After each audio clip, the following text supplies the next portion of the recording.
for me, he is the king of dream research in neuroscience. And in 2006, it was a dream of us to invite him for a speech in Istanbul, and he kindly said yes. And today we see that some dreams may come true. And again today, Professor Solms will talk about neuropsychology of dreams. I hope you enjoy. Thank you very much. It's a great pleasure to be here. Thanks to Göschke for inviting me 4 years ago, and to Severek and Gülbin, who also, I believe, organized today's event. And I am, of course, as dismayed as all the rest of you must be about the tragedy that occurred in the early hours of this morning. I'm very sorry to be in Turkey on a day like this. So what I'm going to do is talk to you about the brain mechanisms of dreaming.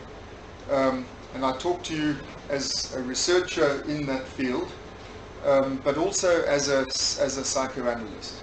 It's been my funny lot in life to be a neuroscientist first and then a psychoanalyst, and then I spent most of my working life trying to bring those two fields together. And I think that this topic of dreams is a very good basis for illustrating what can be achieved by doing that, and also what might be lost by not doing that. So, although my topic is the brain mechanisms of dreaming, please be aware, at the back of my mind, my topic is the whole of neuropsychoanalysis, and I'm quite happy to use this as a springboard for going in any other direction. So if there are any questions that come up during or after my presentation that go beyond dreams, I'm very happy to take those questions. I understand that I'm going to speak for about an hour, and then we're going to have a coffee break. It may be that I'll have more to say than an hour, so if that happens, then after the coffee break I'll just carry on speaking. But please feel free to interrupt me. It doesn't have to be that I give a lecture and then we have a discussion, especially if there's something I say which isn't clear. It's probably best you do stop me and we clarify it. But I'm very flexible, and I don't really mind how we do things, as long as no one throws anything at me. So dreams, of course, are a topic which have interested us humans for a very long time, thousands of years. If you look at all the ancient writings, you see mention of dreams. And the one common thread that runs through these various traditions is, or seems to be, the idea that dreams communicate something. There's some sort of meaning in dreams which is not apparent in waking life.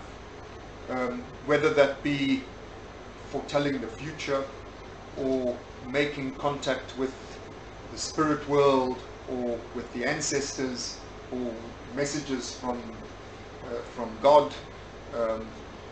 Some idea that there's meaning that's conveyed from a place beyond where we live our ordinary lives seems to be a red thread running through thousands of years of human interest in dreams.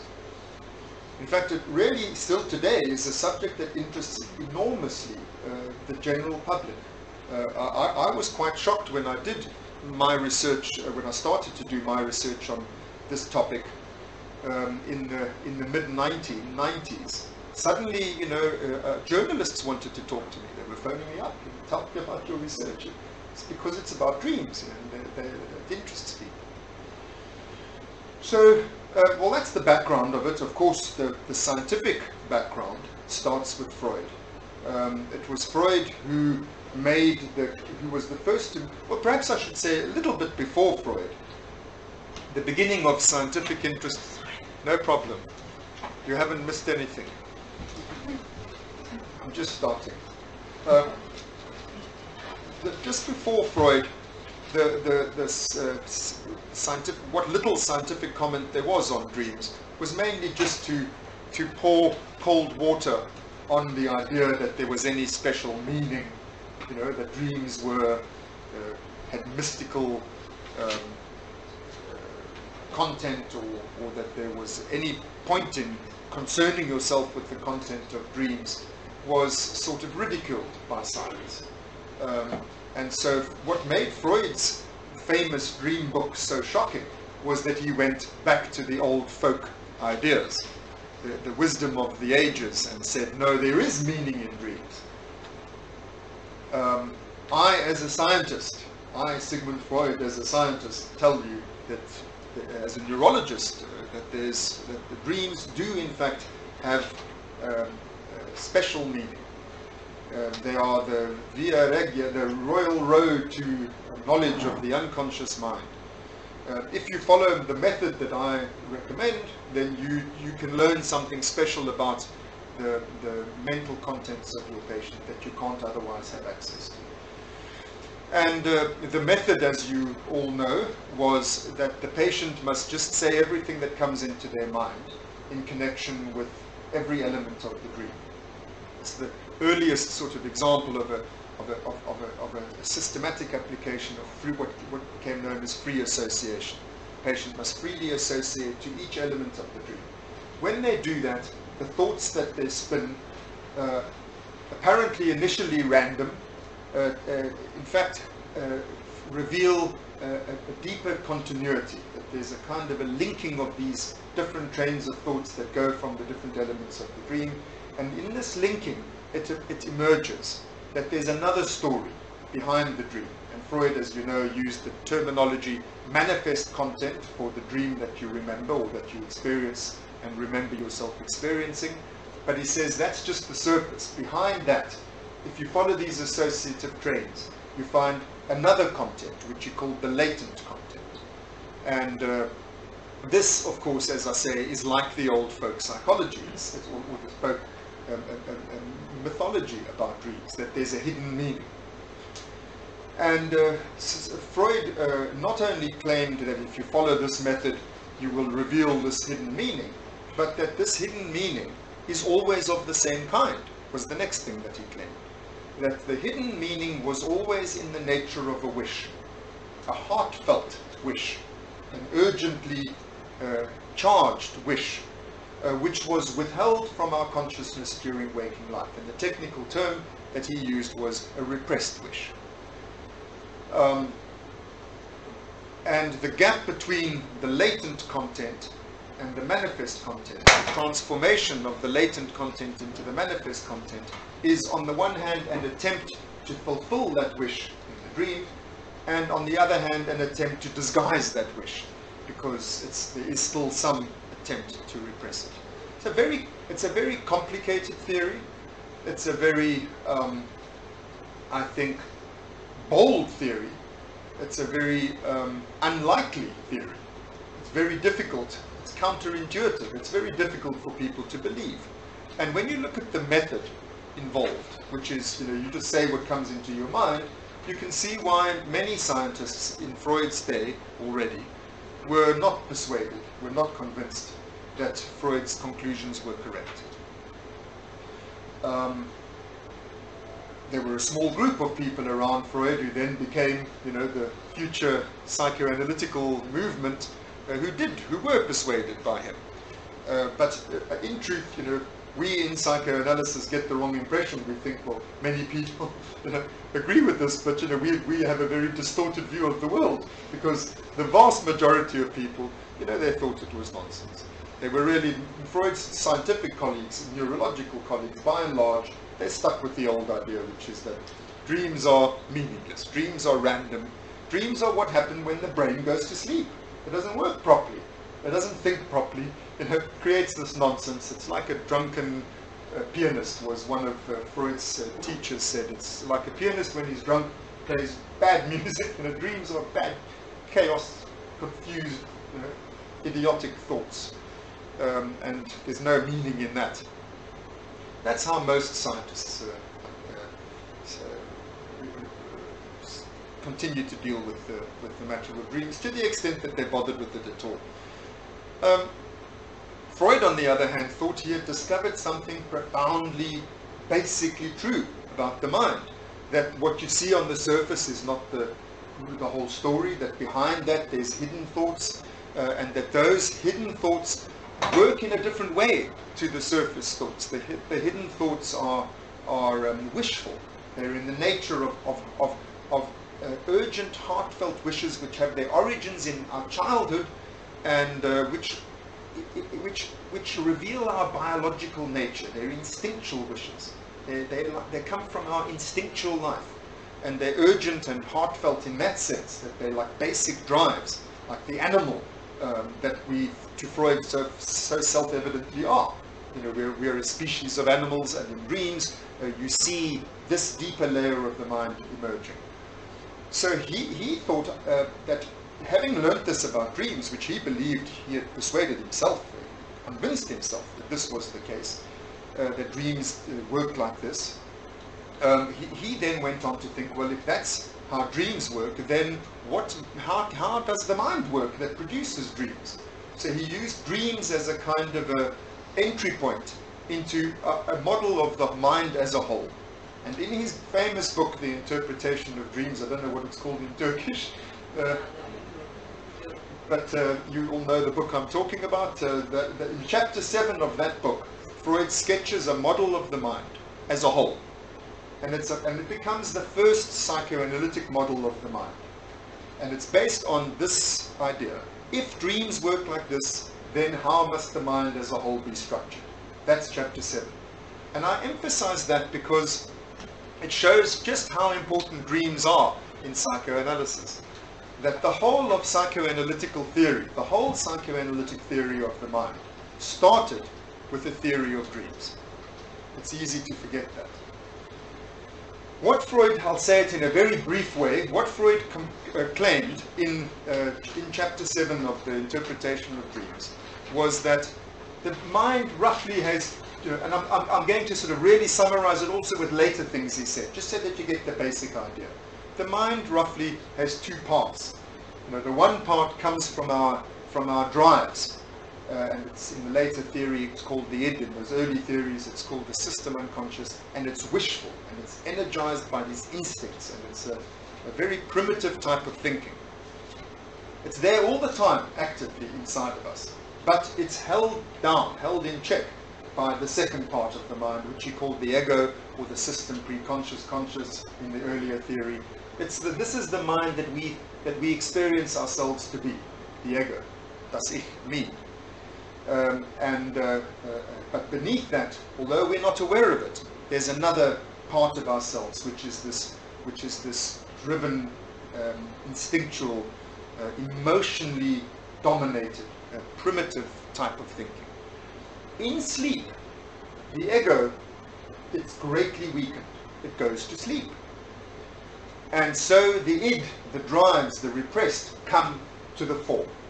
It's due to a shift in the balance of power. During waking life, the ego is in charge and it holds everything down, but at night it goes to sleep, and then the repressed comes back to the surface. And for Freud, that's why dreams are a royal road to a knowledge, to an understanding of the unconscious mind, because they reveal themselves so much more readily in dreams, which are an attempt to fulfill the wishes of the repressed id. So that's Freud's theory, and you can see how that became the basis of his theory of the whole of mental illness, because mental illness for Freud, neurotic illness, is failures of the repressed. You can't keep the repressed down, it pops out, that's the symptom. In psychosis, it completely overwhelms the ego, like a dream, which for Freud is a psychotic state, and so on and so forth. It's a very, very, very important part of psychoanalysis. So I'm saying all of that to remind you of these basics, but also to justify why we're talking about dreams. It's not a small thing. If you're interested at all in the history of the science of the mind, and if you're interested in psychoanalysis, then you should be interested in dreams. That's chapter 1 of what I'm going to say. Here comes chapter 2. Oh, there's the brain, just in case you don't know what we're talking about. Here comes chapter 2. Well, no, let me finish chapter 1. This is a transition between chapter 1 and chapter 2.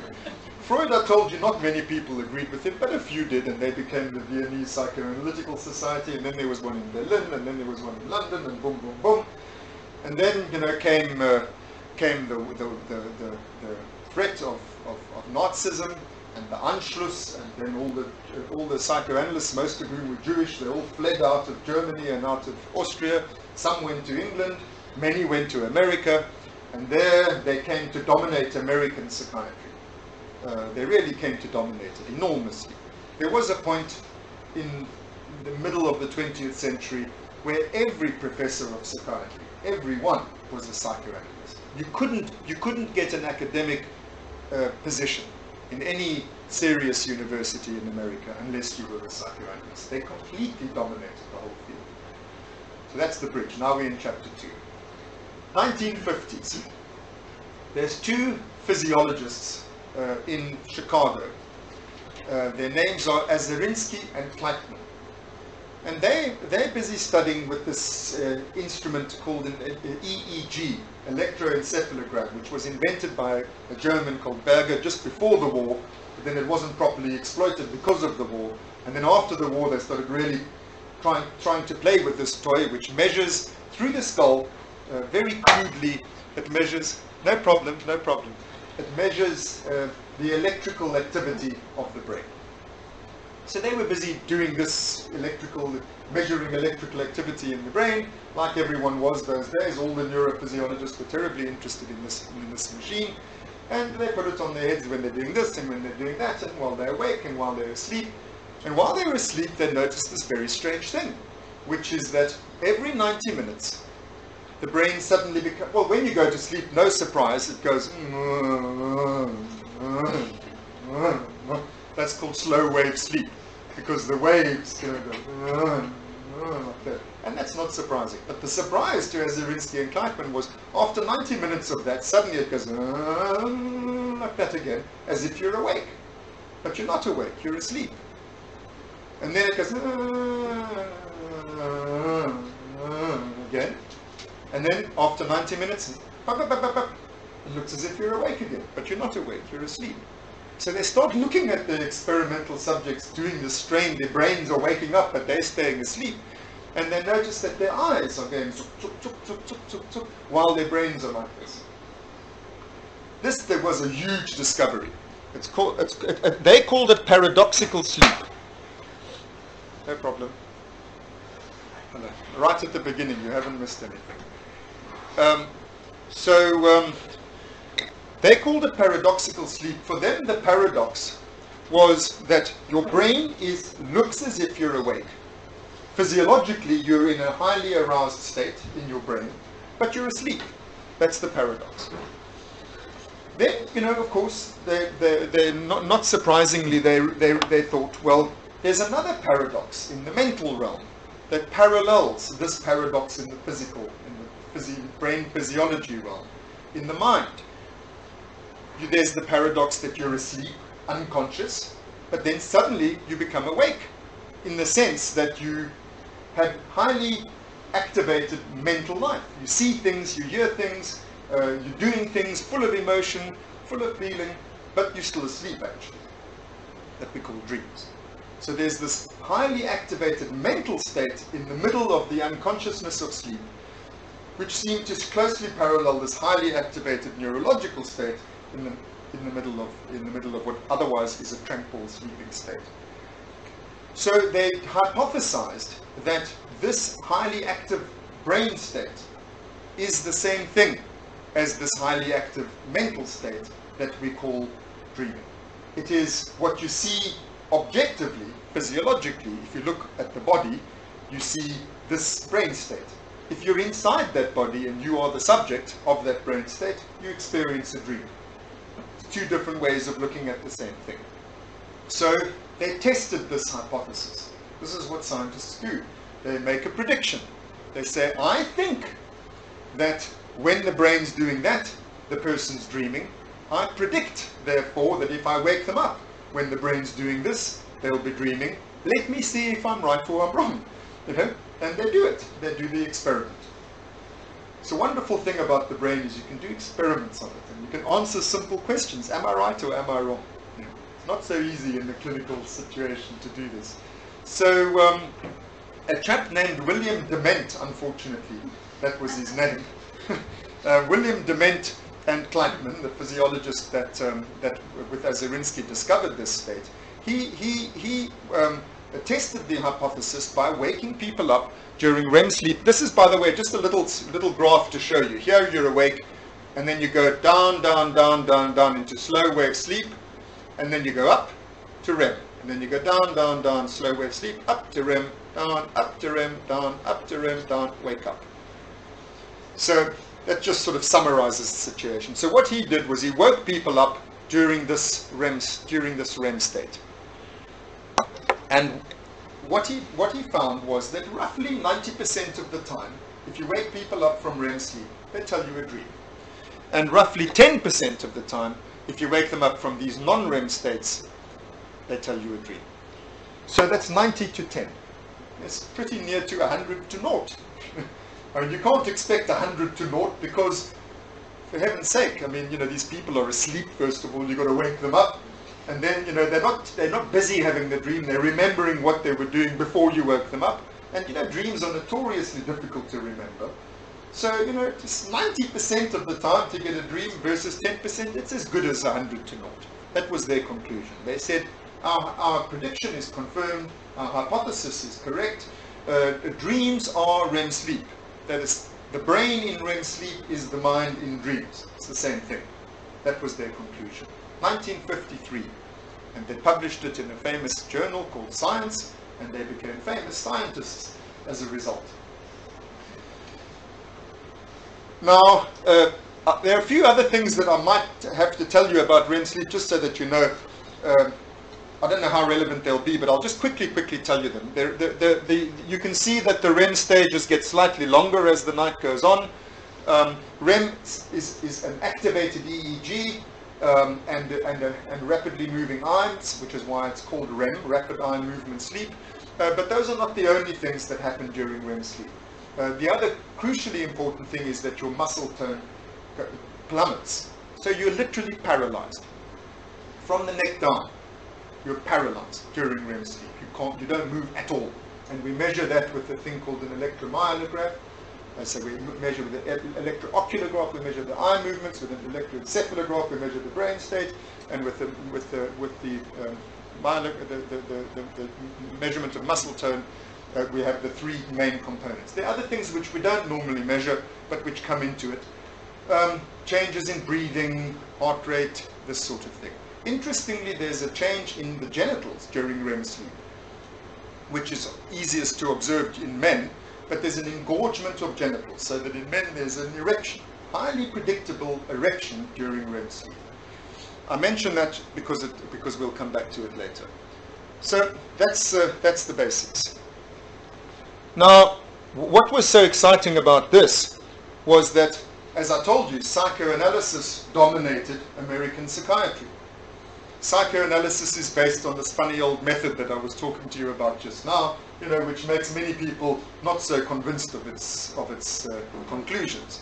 Most scientists don't think asking people to say everything that comes into their head, you know, is an experiment. They don't think that this is a good way of testing hypotheses and confirming predictions.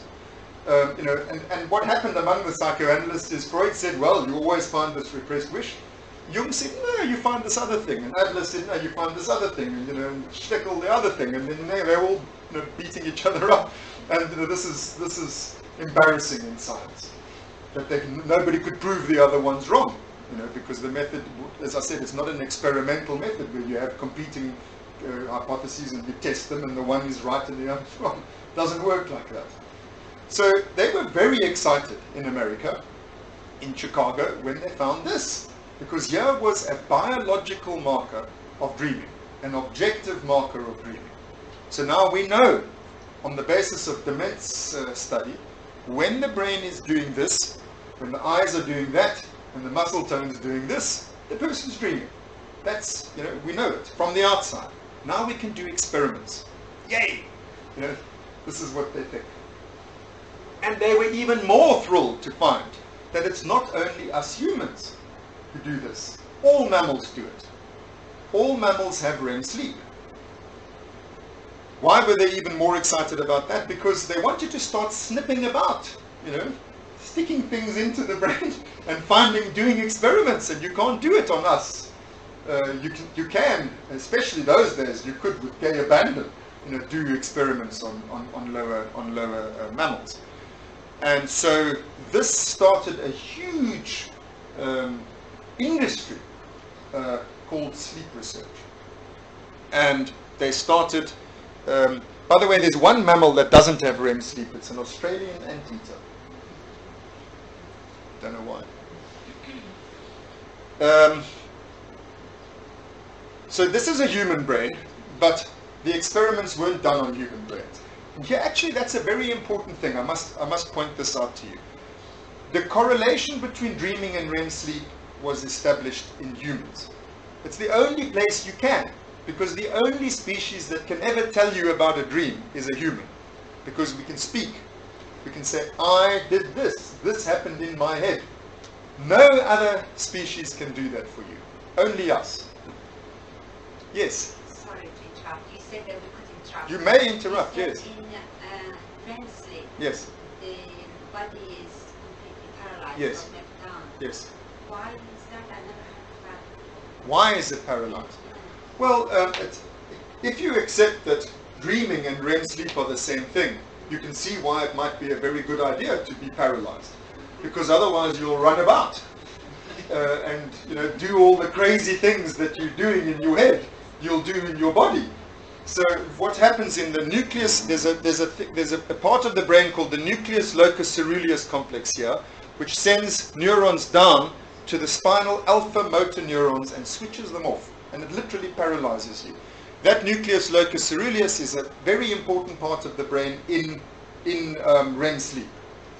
I'll explain that to you in a second. So it switches upwards. It controls the brain to make it go into the REM state. It's one of the parts of the brain that controls it to go into the REM state. And downwards, it paralyzes you. So whatever you start thinking you're wanting to do or thinking you are doing in your sleep, in your dreams, you don't do it in reality. Except the genitals. No, the genitals are erect, but that's because of the loss of muscle tone. People imagine, I mean, the penis is not like the other muscles. It's when you relax it that it becomes hard. So there is a purely physical explanation for the erection in REM sleep, but it has to do with the loss of muscle tone. And the same in females. There's an engorgement of the genitals because there's a rush. The blood can go in because of the relaxation of the smooth muscles. But there is a disorder called REM behavior disorder, where that paralysis, that part of the brain, the nucleus locus ceruleus, and other parts around there start to degenerate, and as a result, you lose the paralysis in you lose the inhibition of the spinal motor neurons, and then they do act out their dreams, and they hit their wives, and you know that's dangerous, and it's a very serious matter. Okay. So it's a healthy inhibition. It's a healthy. You can see why evolution would once dreaming evolves, paralysis during dreaming also evolves, because otherwise half of maybe that's the Australian anteater was just such a peaceful character. It didn't need to. Doesn't do anything. This slothful Australian. Now. Having established this correlation in humans, which is the only place you can, because you can't do the experiments that you want to do on human brains, it's so much more difficult to do them on human brains. And since other mammals have the same state, the whole focus of the field moved to the other mammals. It's really very, very important, where there was no longer a possibility of talking to them. But they didn't need to, because they knew from the humans that REM sleep is the brain state in which dreams occur. They're identical. So a chap named Jouvet led the race to try to find what part of the brain generates REM sleep. Because if we know which part of the brain generates REM sleep, we know which part of the brain generates dreaming. And dreaming is a very important thing in America in the 1950s and 60s, because American psychiatry is completely and utterly dominated by psychoanalysis, which is built on a theory of dreams. See where chapter 2 comes from, how it links back to chapter 1. So what Jouvet wanted to do was to damage the brain all over the place so that he could find which part, when he damages it, is there a loss of REM sleep. This is the ABC of behavioral neuroscience. This is how it works. It's the clinico-anatomical method. You're wanting to find out which part of the brain has to be damaged to lose the function that interests you, because that's the part of the brain then that performs that function.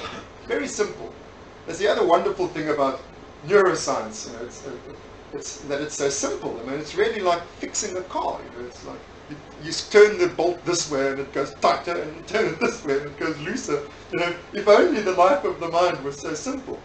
But the life of the brain, at least if you break it down into the little bits, you know, it's like that. So, okay, we want to know which part of the brain generates dreams. Then let's find which part do we have to damage to stop them. Ooh, we can't do that in people, but we don't have to, because we can do it in the other animals, because we know that they've also got REM sleep just like us. So let's choose an animal, says Jouvet. And which animal did he choose? Cats. Cats, because their brain's very similar to ours, and they sleep a lot. Yeah? So they're perfect, you know, for sleep research. And so he took cats and he started to make slices through their brains. He made a slice here, and then he saw, does it still have REM sleep? Yes, it does. So he took another one, and he made a slice there, and it still had REM sleep. And then he made a slice there, and then he made a slice there, and then he made a slice there. What he was doing was going lower and lower down the neuroaxis, trying to find how low in the brain is REM sleep generated. Eventually he made a slice here, through this. That's the very top of the brainstem. This is the brainstem over here. That's the midbrain over there. And he sliced off at the top of the midbrain, separating the entire forebrain, the whole forebrain, separating it off from the brainstem. So this is the forebrain. I'm circling it now. There's the forebrain. And this is the brainstem. So this here was still okay, but everything above it was not. All of this was disconnected. And the remarkable thing was that REM sleep carried on, just the same. This carried on, just the same. Brain carried on going through these cycles, even though the whole forebrain was separated from the brainstem. The whole forebrain, why am I making such a song and dance about it, is because, at least in the 1960s when this research was being done, everyone knew that this is where the mind is. The forebrain is the mental part of the brain.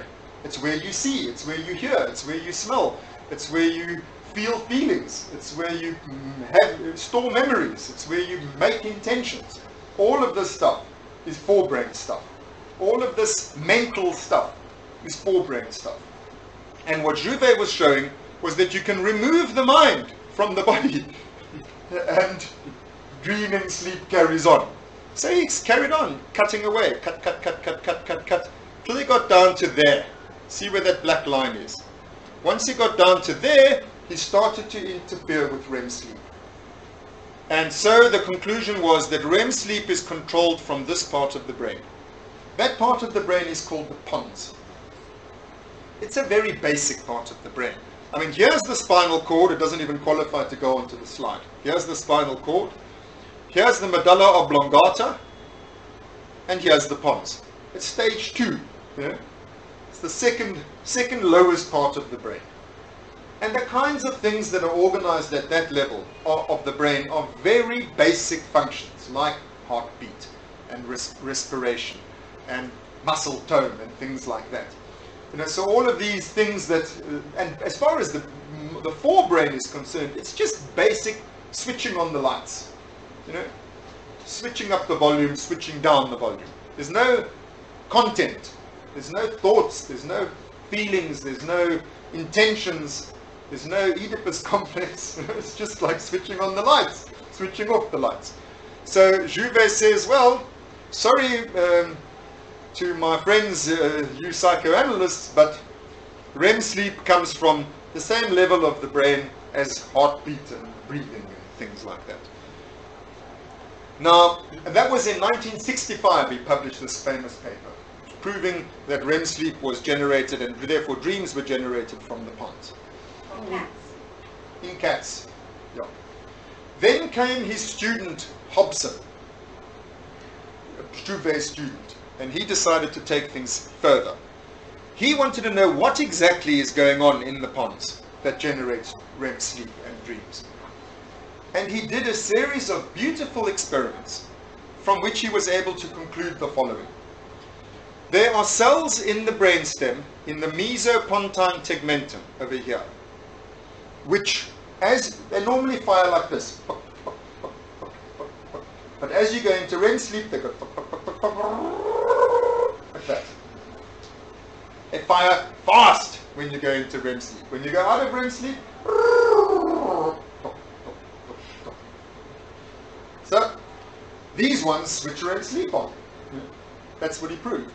And he proved it in all sorts of ways, by recording them, what happens in them, with microelectrodes, what happens in them out of REM sleep. Now you're in REM sleep and they're firing, now you're out of REM sleep and they're not firing.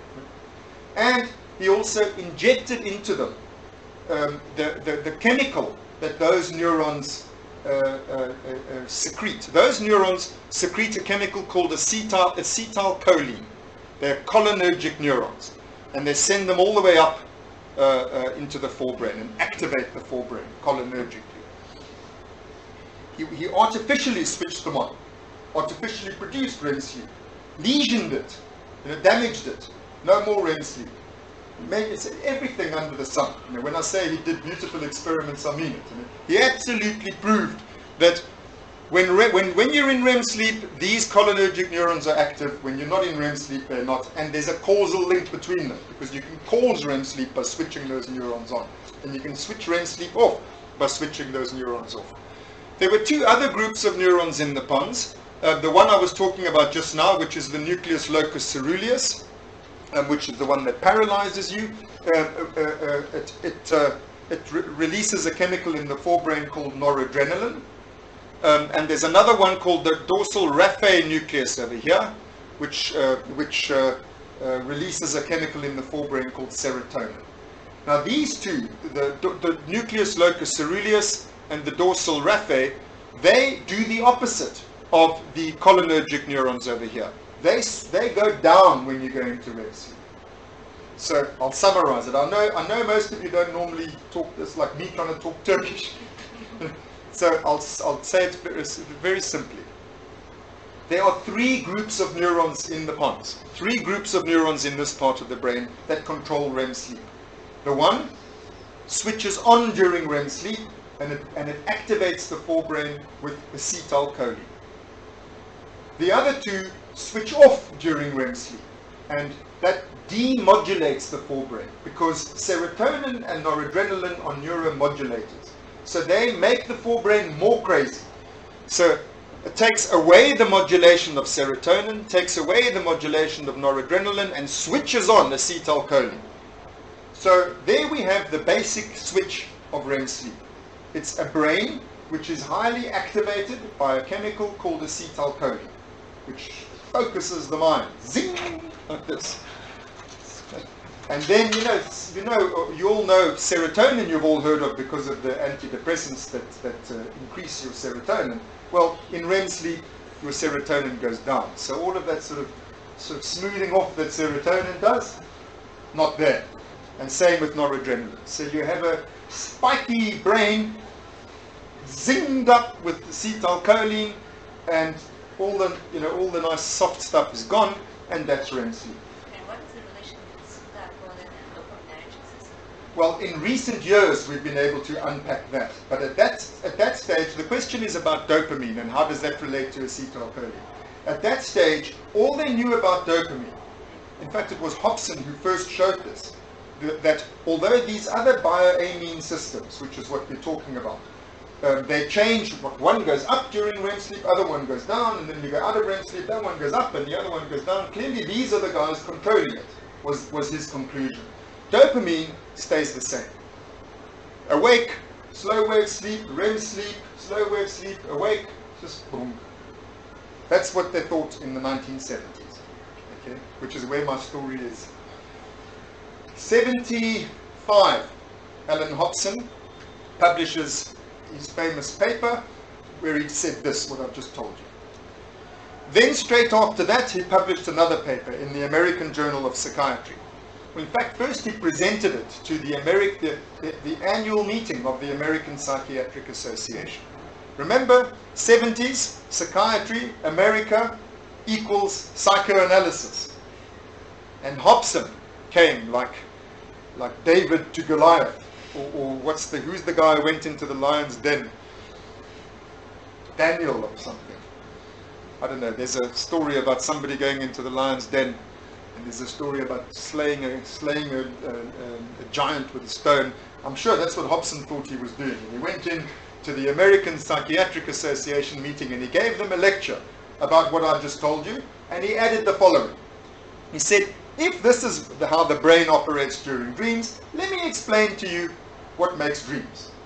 And he called, that theory I've just told you is called the reciprocal interaction theory. The reciprocal interaction, which just means that there's a reciprocity, a reciprocal interaction between acetylcholine on the one hand and noradrenaline and serotonin on the other. So when this one's up and these ones are down, you're in REM sleep. When these ones are up and this one's down, you're in non-REM sleep. It's the reciprocal interaction. Then he came up with a new theory which he told the psychiatrists, which was called the activation synthesis model. And you've actually already worked it all out for yourselves, because it's such a simple and obvious model, which in science is a good thing. If your models are simple and obvious, it's good. But here's the evidence, there's the theory. Here's the theory, there's the evidence. Great.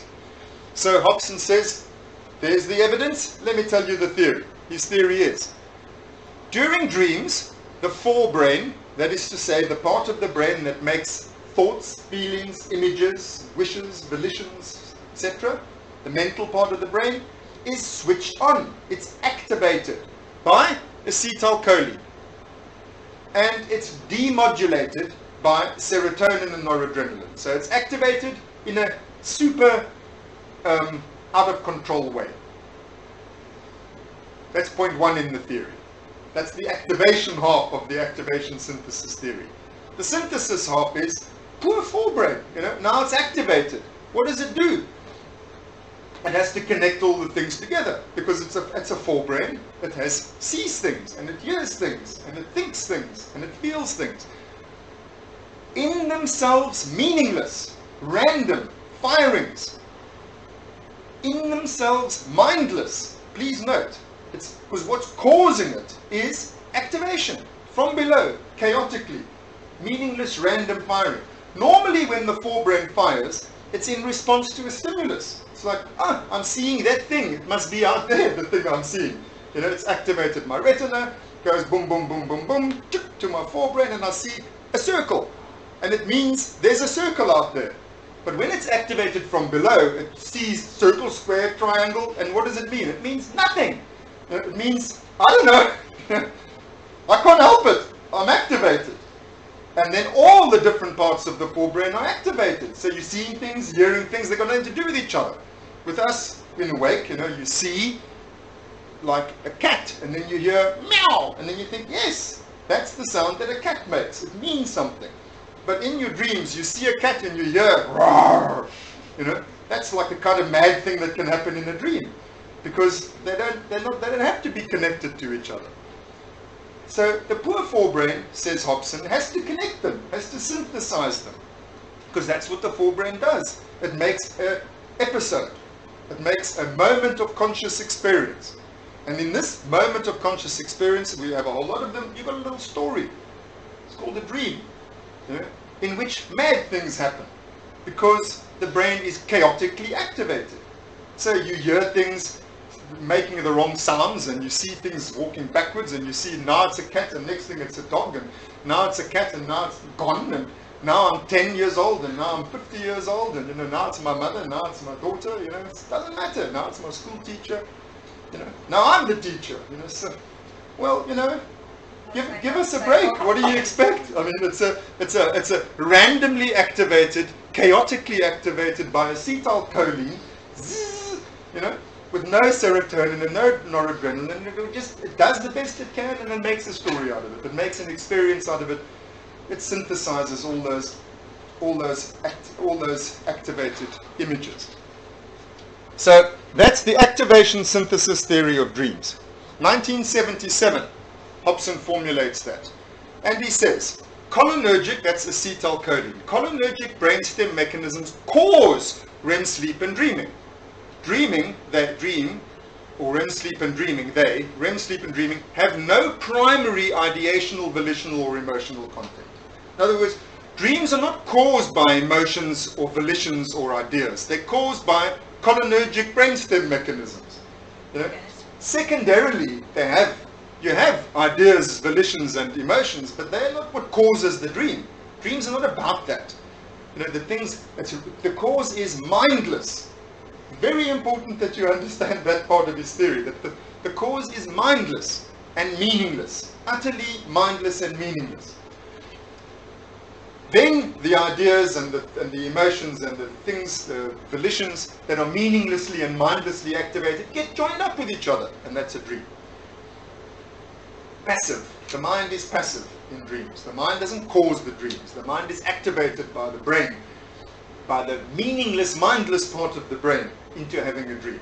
So this Hobson says, with glee, to his assembled psychiatrists, who he hated, and I'll tell you maybe afterwards, he really hates them. I mean, I now have got to know Hobson very well, and I'll tell you some anecdotes another when we have coffee or something.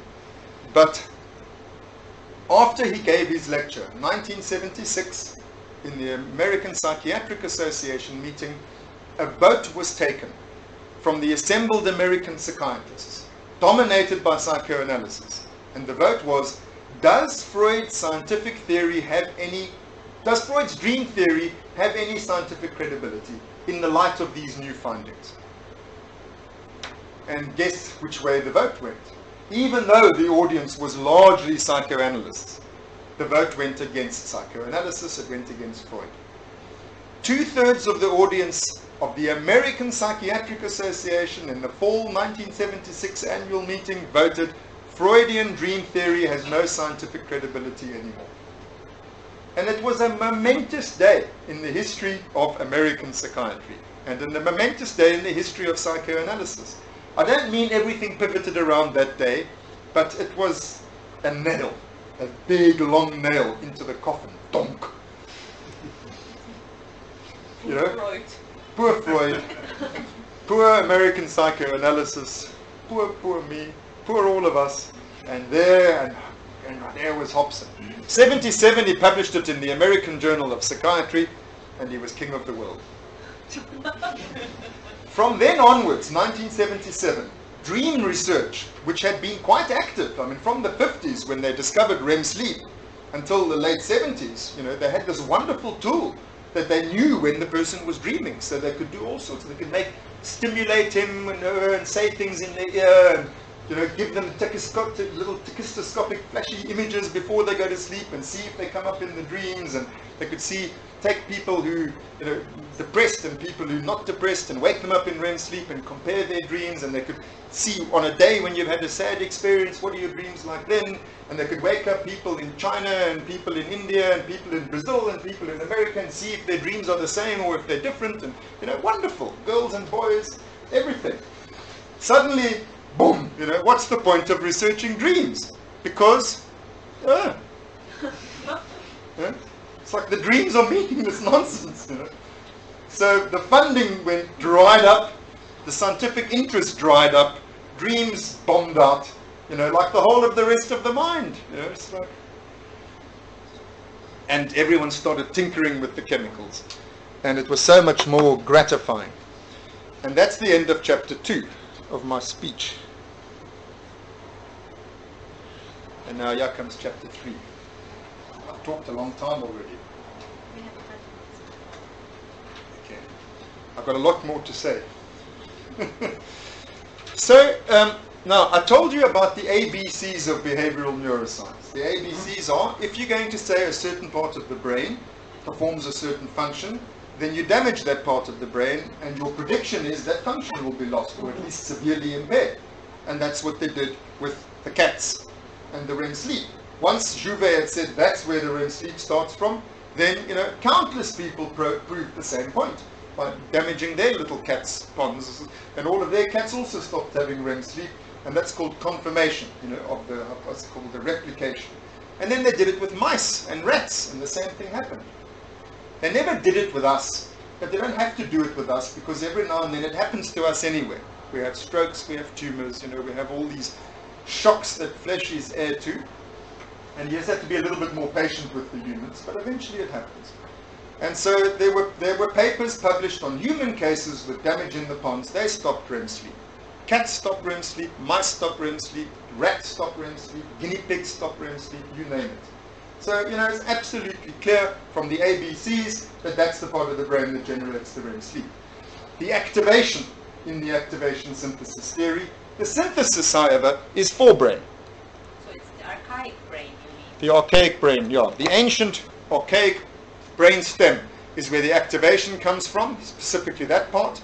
And then this part being activated, and being a mental part of the brain, being activated from below in a meaningless way. It's got mental things that now is experiencing, meaningless mental things. It connects them together, that's the synthesis.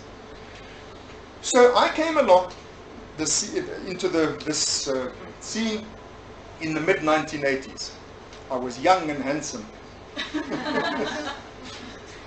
Such a long time ago. And my thought was, well, what do you mean the forebrain synthesizes it? I mean, the forebrain is a beautiful thing. It's a big fat thing. It fills out the whole of our skulls. And what do you mean synthesizes? I mean, we knew by the mid-1980s, we knew a hell of a lot more about the forebrain than that it synthesizes. And I mean, even before Hobson's 1970s theory, we knew a hell of a lot about the forebrain. But Hobson, what does Hobson know or care about the forebrain? He's studying beautifully these little mechanisms in the pons, and they're not about the forebrain. That's where the action is. That's where the causal mechanisms are. And he's doing experiments on that. So he doesn't have to worry about the forebrain. There's another reason why he doesn't worry about the forebrain, is because he's working with rats and cats. The forebrain's boring in animals you can't talk to. I mean, there's not a hell of a lot you can do with the forebrain with them. But with humans you can. So I thought what I'll do is I'll have a look at what happens when different parts of the forebrain are damaged. What happens to our dreams?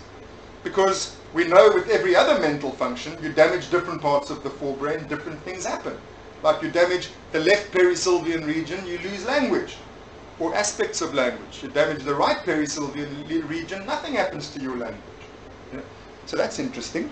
What happens to dreams if the damage is on the left versus the right, I thought? We know that on the right there's spatial cognition is dominant. What happens to dreams if you lesion the spatial part of the brain, compared to the language part of the brain?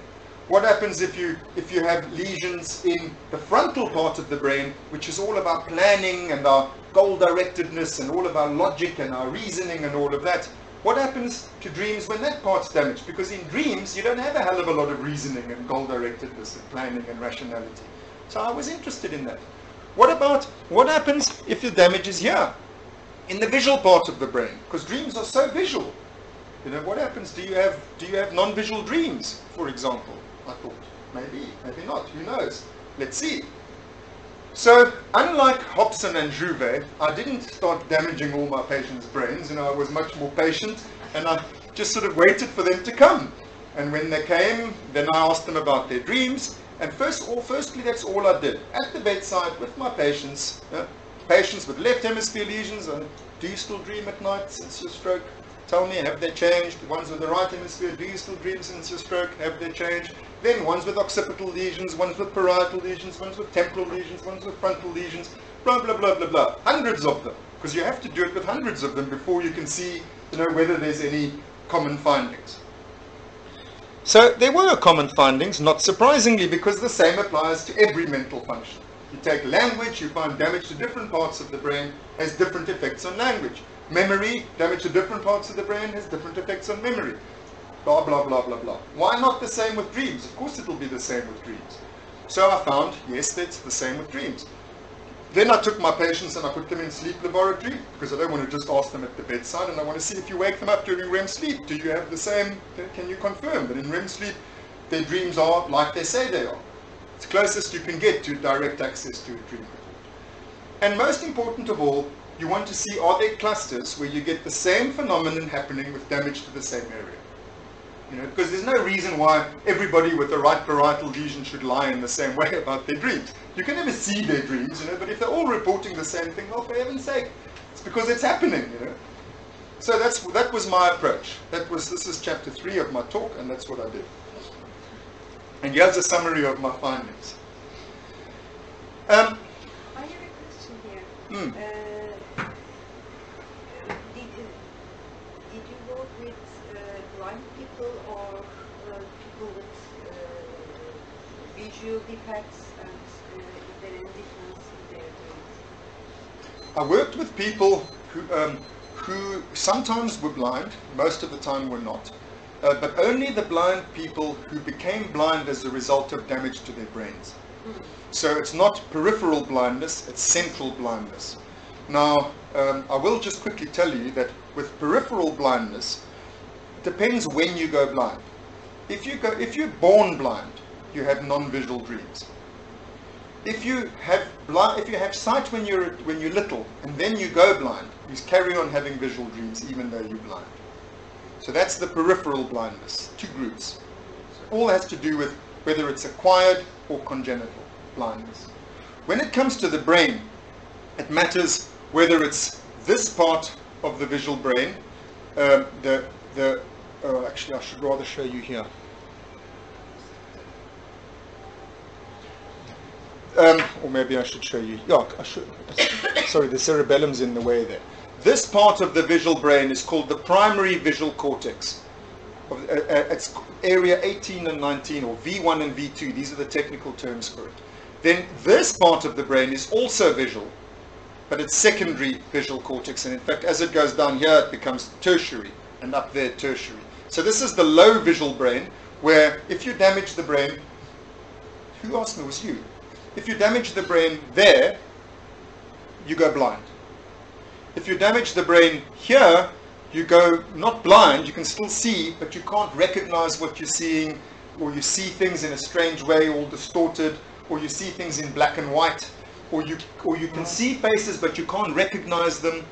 So those are all higher visual disorders. They're things like achromatopsia, which is black and white vision, or visual agnosia, which is able to see a thing, you can even draw it, but you can't say what it is.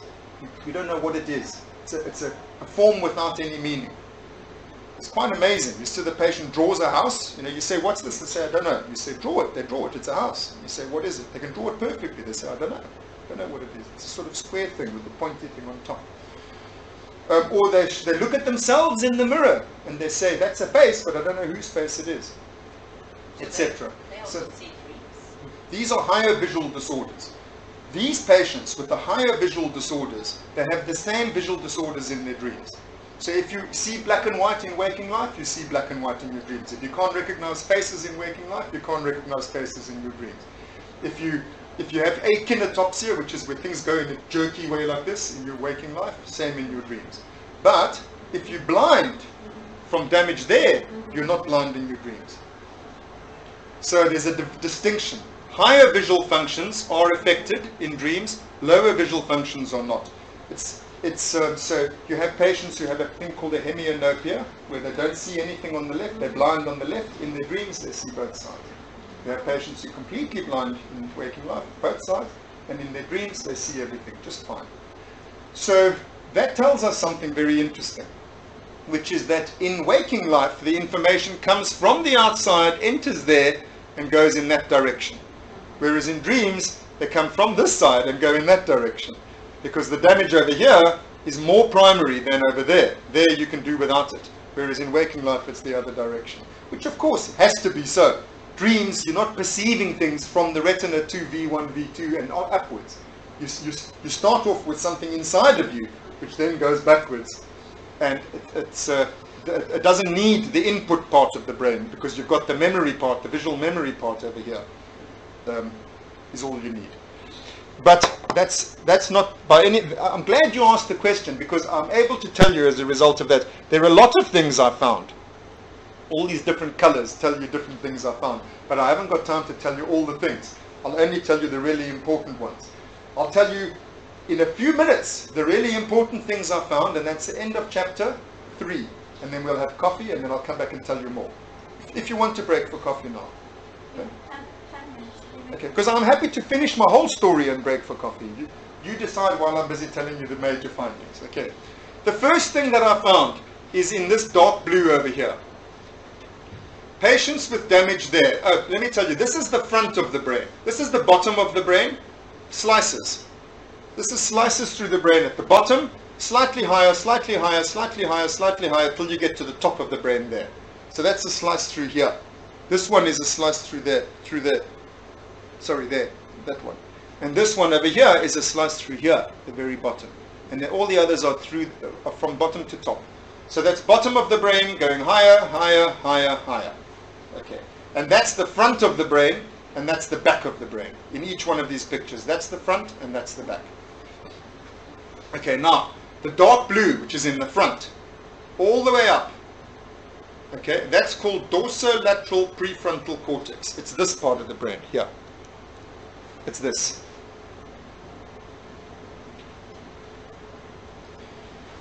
It's our pride and joy. It's what separates us from the chimpanzees. We got lots of it, us humans. We love it. It makes us clever. It makes us rational. It makes us plan ahead. It makes us abstract. It makes us goal-directed. It makes us logical. It makes us socially appropriate. All those things that make us human. Okay? That Freud would have called secondary process thought, or reality principle, or superego and ego, that sort of stuff. This part of the brain, which when it's damaged, you're really in big trouble. You know, I mean, you're really in big trouble in real life, because you can't plan ahead, you can't think things through, you can't make and learn the abstract rule. Everything is like, you know, whatever's happening is, that's the way that it is. You don't abstract. You don't behave appropriately, you're rude, you're emotional, you're socially inappropriate, you don't get it, you know. You can't, most jobs, just about any job you can't do, because you don't come on time, you don't care, you swear at your boss, you know, all of that sort of stuff. Amazingly, these patients, that group of patients, their dreams are completely the same as yours and mine. If I take, as I did, a group of dream reports from patients with damage to that part of the brain, very impaired in waking life, but I take their dream reports and I give them to blind raters, that is to say people, experimental raters, who don't know whether the dreams come from a brain damaged patient or a normal person. I give them to them and I say, which one of these are the brain damaged patients? They can't tell, because they look the same. So that's very interesting. That means that that part of the brain does nothing in dreams. Whether left or right? Left or right doesn't matter, as you can see. So that's my first finding. That's interesting. So, you know, that's the kind of thing I thought I would find. Remember I said I wanted to test the synthesis thing and unpack it some more.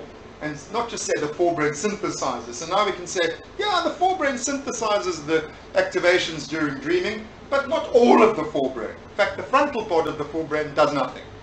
It's asleep completely. You know, it's not participating. It's offline or something like that. The next thing I found was the patients with the damage in these brownish areas here, there and there. You can see it at the higher slices there, there, there, there. As we go down, there, there, there, there, there, there. There, it's not there anymore. That's called the inferior parietal lobule. It's here. It's there. Now this part of the brain, when it's damaged on the left or the right, these patients don't dream at all anymore. No more dreaming. Say to them at the bedside, since your stroke, do you still dream? No. Funny you should say that, I don't. You sure? Watch out for it. I'm going to come and ask you tomorrow morning. Did you dream last night? No. Did you dream last night? No. Did you dream last night? No. Told you, I'm not dreaming anymore. It's ever since what? Ever since my stroke. Okay. Come and sleep in a sleep laboratory. Let me wait for you to go into REM sleep. I'm going to wake you up. He's in REM sleep. I wake him up. Are you dreaming? No, man, I told you I don't dream anymore. Okay, so these patients don't dream anymore. Believe me. Many people say to me, how do you know they're not dreaming? Well, they'll tell me that they're not dreaming. So, well, maybe they are dreaming, but they don't remember that they're dreaming. But there's nothing that this part of the brain does that has to do with memory. So I test them. Their memory. Take the parietal patients who do dream and the ones that don't dream. And I say, is there any difference between their ability to remember episodes, called episodic memory? No. Well, I knew that. We know that part of the brain doesn't do that.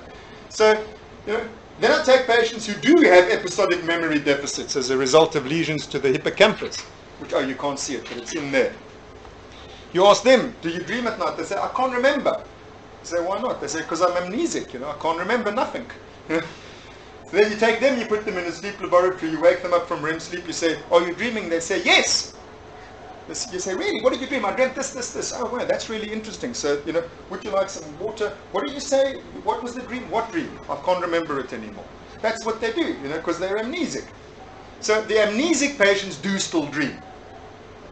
But they don't remember them. That's a different thing from the patients with damage here. These patients got nothing wrong with their memories, but they don't dream. And that's really interesting. They still have REM sleep, but they don't dream. So on Hobson's theory, they have activation, but they don't have synthesis. And that's true. This part of the brain, guess what it does? It synthesizes. It synthesizes visual information going in there, with auditory information going in there, with somatosensory information going in there. It's an overlapping zone. That's what it does. It integrates the different perceptual modalities and raises them to the level of what we call heteromodal consciousness, where you're seeing and hearing and feeling and doing, feeling your body and all of that at the same time. And that's also where spatial cognition comes in. And it's also where mental imagery comes in. All the things you need in order to dream. If you don't have mental imagery and you can't generate an imaginary space and you can't integrate all these different things that are being activated a la Hobson, that's exactly what you would expect. So that fits perfectly with Hobson's theory. So I learned a little bit. I learned that, yes, that's true, that fits with Hobson's theory, and this bit here doesn't participate, so I've added a little bit to Hobson's theory. So, I'm adding new knowledge. That's good. That's what scientists like to do. But those are not the important things I found. Now I'm going to tell you the two really important things that I found, quite by accident. You make your own luck, they say. But it was really amazing, absolutely amazing. This is the first thing that I found. You see this blue dot here? I'll show you where that fits in. It's here. Now these patients, as we know, we've known it already, they don't have REM sleep. I had 18 of them. But guess what? I talked to them. I said, do you dream? Because they're people and they can speak, and they said, yes. And I said, no, but you can't, because Hobson's theory says you don't. And they said, but I do. And I said, you are brain damaged, Let's put you in a sleep laboratory and let me wake you up, from REM sleep. Oops, they don't have REM sleep. Well, let's wake them up randomly throughout the night. Yep, they dream. They dream. And I thought, can't be. How can they dream? Because they don't have REM sleep. I mean, everybody knows dreaming and REM sleep, it's the same thing. Dreaming is what the mind does when the brain is in REM sleep. But these ones have got minds that are dreaming, but their brains don't have REM sleep. Can't be. There's a big problem here. You remember what I said, ABCs of behavioral neuroscience. It's the ABC. If that part of the brain does that thing, then when that part of the brain is damaged, that thing must go away, or at least be severely impaired. But with them, it's not. So I thought, well, what do I know? I'm a young little scientist trying to find his way in the world. Everyone, since the 50s, we've known that dreaming is the same as REM sleep. And and since the 60s, we've known it's in the pons. And since the 70s, we've known exactly what happens in the pons and that it causes the REM sleep. And we've even got the activation synthesis model, which I'm busy testing, which is all based on this thing that we all know. But somebody must have shown long ago that if you damage the pons in a human being, they don't dream. So I scoured and scoured and scoured the literature, and there is not one case ever It's absolutely amazing. I think there's a huge lesson in there somewhere. I'm not entirely sure what the lesson is, but you can have, you can have 30, well in fact in this case it was 40 years of research about the brain mechanisms of dreaming based on a correlation between dreaming and REM sleep which wasn't causal. Because you can have a correlation, it doesn't mean you've got a cause. It's like if one of my first year students does a stats test and doesn't know that a correlation doesn't mean a cause, I'd fail them. But Hobson and the whole of 40 years of sleep research forgot that. Why? Because they left the humans out. Because they wanted to study the animals, because it's ethically possible and so much simpler. And with the humans, you've got to be so patient, you've got to wait for them to have strokes and tumors in the right places and in large numbers, and it takes you, like it took me 10 years of research. I started that research in 85 and I published it in 97. Because that's how it works, you've got to collect hundreds and hundreds of cases before you can find anything, because you can't lesion them. You've got to wait for the lesions to be in the right place. But the whole thing was based on a mistake. It's just not true. REM sleep doesn't cause dreaming. And now it's going to take you a while for that to sink in, because it took a while for me to believe it myself. But that's it. It's called a double dissociation.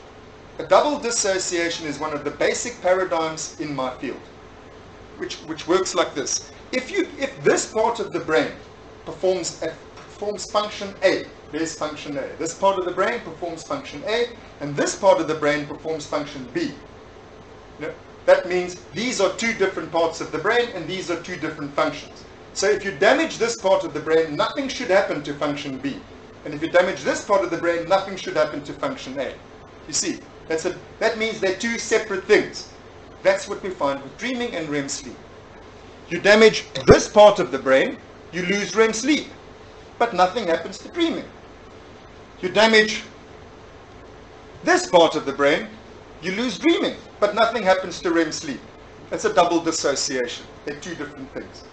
Now, I could go down another long road, which I won't, I promise you, where I can tell you all the other things that we've now shown that prove REM sleep and dreaming are doubly dissociable. There's a million things I can tell you about that. The most interesting thing of all is that we should have known it before, because the things that we're now showing to prove it, that they're doubly dissociable, that they're two separate things, they're not new things that we didn't know before. For example, let me show you something. At sleep onset, this, 90 minutes before your first REM cycle, as you fall asleep, there, if you wake somebody up there, you get a 50% chance of a dream report. 50%. So it can't be, these dream reports that you get at sleep onset can't be misremembered REM dreams, because you haven't had your first REM episode yet. The brain is in the opposite state to a REM state. It's in the opposite state. Chemically, it's the opposite. But you've got a 50% chance of a dream report. And we all know that. Think about when you fall asleep, Many times when you fall asleep, suddenly you're dreaming. We all knew that. How can we have 40 years of research based on such a stupid mistake? I'll tell you one other thing. You wake somebody up there, or there, you've got a very good chance of getting a dream report compared to there, compared to there, compared to there. Slow wave sleep here, you've got just about no chance of a dream report. Here, sort of like 10%. Here, sort of 20%. Here, sort of 30%. Here, sort of 40%. What's happening? It's not the REM, it's not the acetylcholine. Nothing to do with acetylcholine. It's got to do with something else that changes over the whole second half of the night. It's called the late morning effect. And it's driven by you were talking about the prechiasmic nucleus and the circadian rhythm, which is activated by hormonal mechanisms, which start saying, it's getting light, think I'll wake up. So what's happening is you're slowly waking up. And during that period of time, during the late morning, you have more and more dreams outside of REM sleep. And they're no different to REM dreams. They're identical. You give them to blind raters, they say it's a REM dream. You say, it's not. It's a late morning dream in non-REM sleep. I'm just giving you two pieces of evidence, that you have dreams without REM sleep. Definitely. So what is the common denominator here? The common denominator is one place you have dreams is in REM sleep, Another place you have dreams is at sleep onset. Another place you have dreams is in the late morning, whether you're in REM sleep or not. The common denominator is relative arousal of the brain. The brain's a little bit more aroused because you've just fallen asleep, because you're busy waking up, or because you're in REM arousal. 3 different types of arousal. This is a relatively aroused forebrain, not yet asleep. This is a cholinergically aroused forebrain due to REM. This is a hormonally aroused forebrain due to waking up. 3 different physiological things that cause dreaming. So all that we could say at this point is that dreams are generated by a relatively aroused forebrain. Nothing special about REM sleep, but that's not the whole story.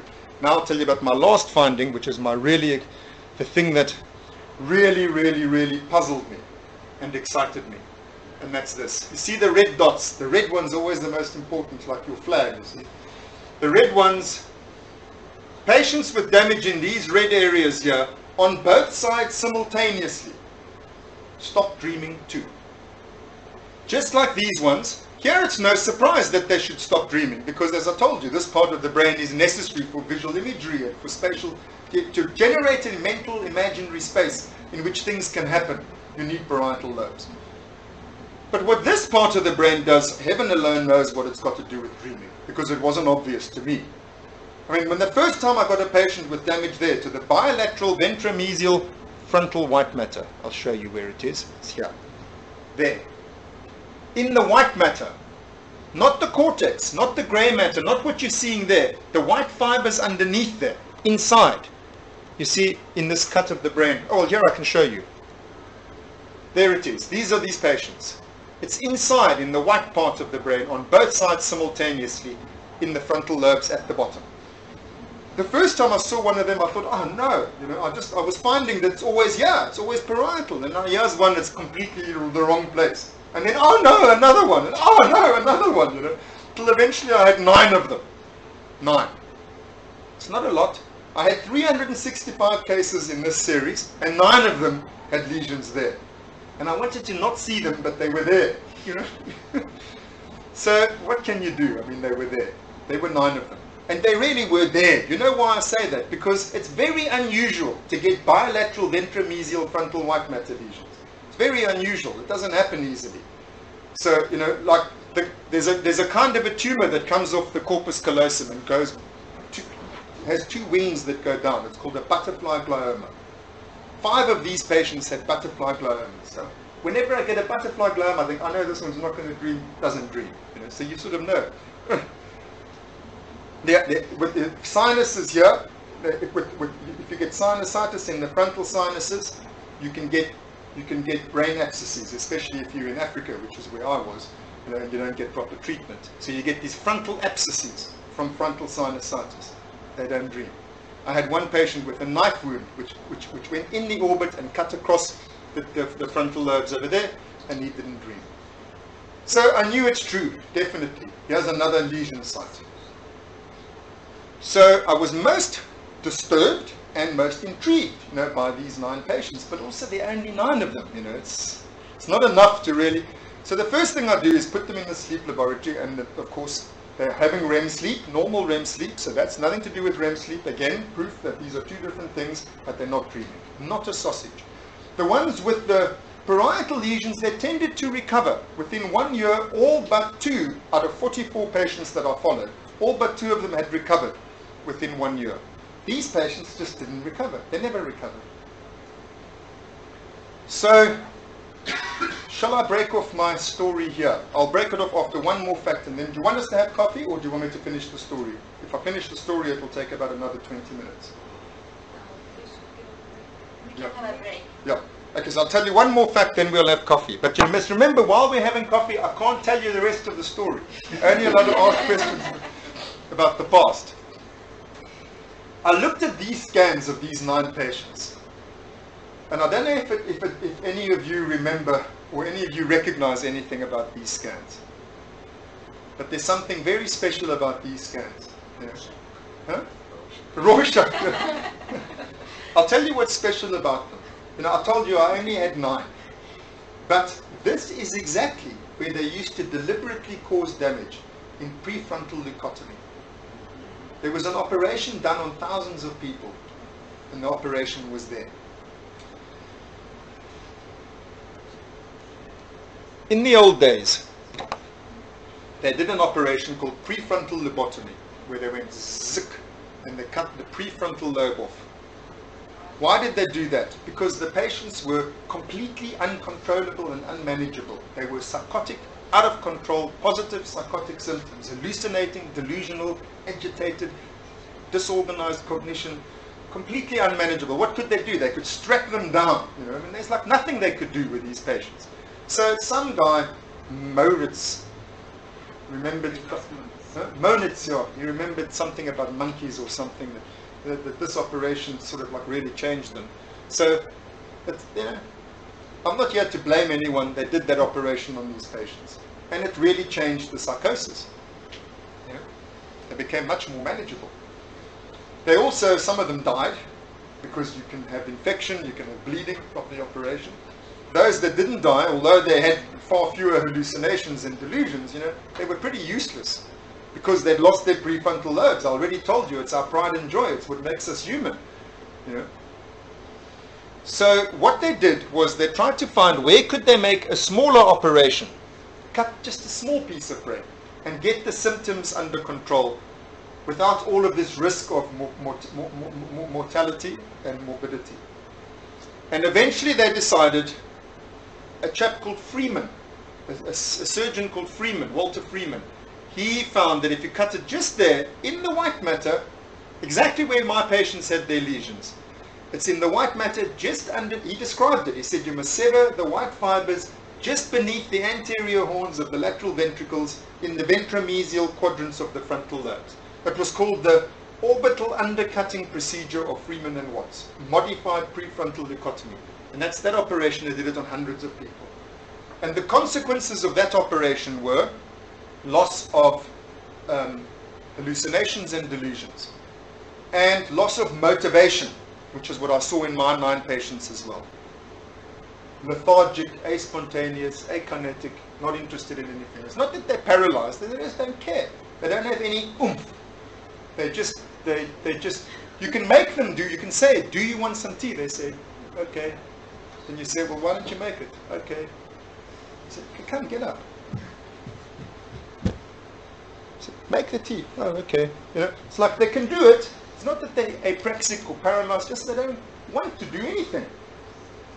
So you lose hallucinations and delusions, you lose motivation. I went back and looked at those old series of cases.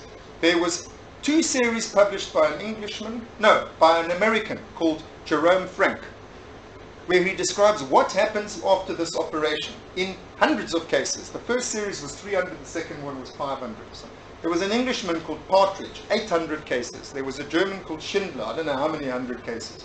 They all observed this is what happens. You lose hallucinations and delusions. You lose motivation and dreams. So my big discovery was not a discovery at all. You know, it had been discovered long ago. Schindler even wrote, after the operation, if the patient's still dreaming, it's a bad prognostic sign. But the sleep scientists don't read psychosurgical literature, you know, and so on. It's very interesting. I mean, nowadays there's more cross-disciplinary. It's one of the reasons why cross-disciplinary work's worth doing. So, you know, I was simultaneously relieved and disappointed because I hadn't discovered anything, still haven't discovered anything, but at least my 9 patients, you know, were no longer just a piffling 9. It's in fact, there were thousands of patients with this symptom. It was well known. And then you think about it, hang on, hello, dreaming is a psychotic state. Of course, if you can still dream after that operation, I can understand why it worried Mr. Schindler, you know. And if you have an operation which makes you unable to hallucinate and unable to be deluded, of course it's going to make you be unable to dream, because dreams are hallucinatory, delusional states. As Freud said, one of the reasons he was interested in them. And Ewlings-Jackson, before Freud said that, Ewlings-Jackson said, if we understand everything about dreams, we will have understood everything about insanity. So then the question became, what is it that this operation did and that was damaged in my patients which is so crucial for dreams. Because if you can understand what's happening in that part of the brain, you will have understood something very important about dreams. We know it's not generated by REM sleep. We know that this parietal thing isn't what generates the dreams. You know, that's a perceptual, spatial, visuospatial, representational thing. Dreams don't boom, suddenly just like activate your parietal lobes. It's like, what's driving the dream? What's driving the dream, I thought, must be something going on in there. Because without that, you can't dream. Remember I said over here, the common denominator is arousal. Here you're relatively aroused, here you're relatively aroused, and there you're relatively aroused. But arousal is not enough to explain how the brain generates dreams, because these patients with damage here, the ones with the red blobs on this picture here, they still had REM sleep. They still had sleep onset. They still had hormonal mechanisms that wake them up. They still had all three forms of arousal that are normally associated with dreaming, but they didn't dream, not at all, never. So for dreaming you need arousal plus something special that's done there in that part of the brain. So the rest of my research was to try and find what is it in that part of the brain that generates the dreams, because if we can understand that, we've understood something fundamental about dreams. And now we have coffee. It's like a matinee, you know, where you have the chapter 5 to follow, or 4, whatever it is. Thanks very much. We go downstairs for coffee, 1 floor down. I know that because I'm from here. Thank you so much.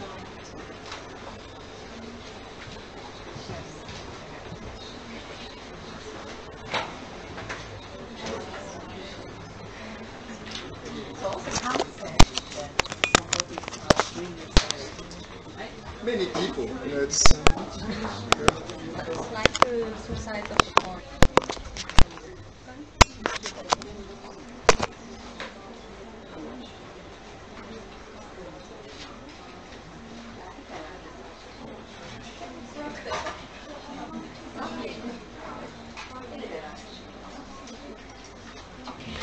okay.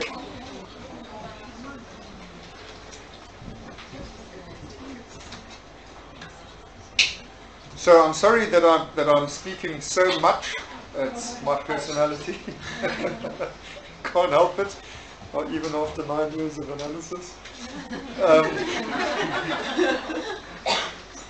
But I will now bring our story to a conclusion. Remember where I ended was to say that whatever it is that's going on in this part of the brain is well worth understanding, because that must be crucial to the whole story of what dreams are all about.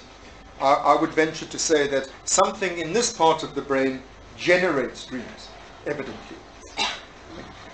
My friend Alan Hobson, when we published these findings, said that it must be the basal forebrain cholinergic nuclei.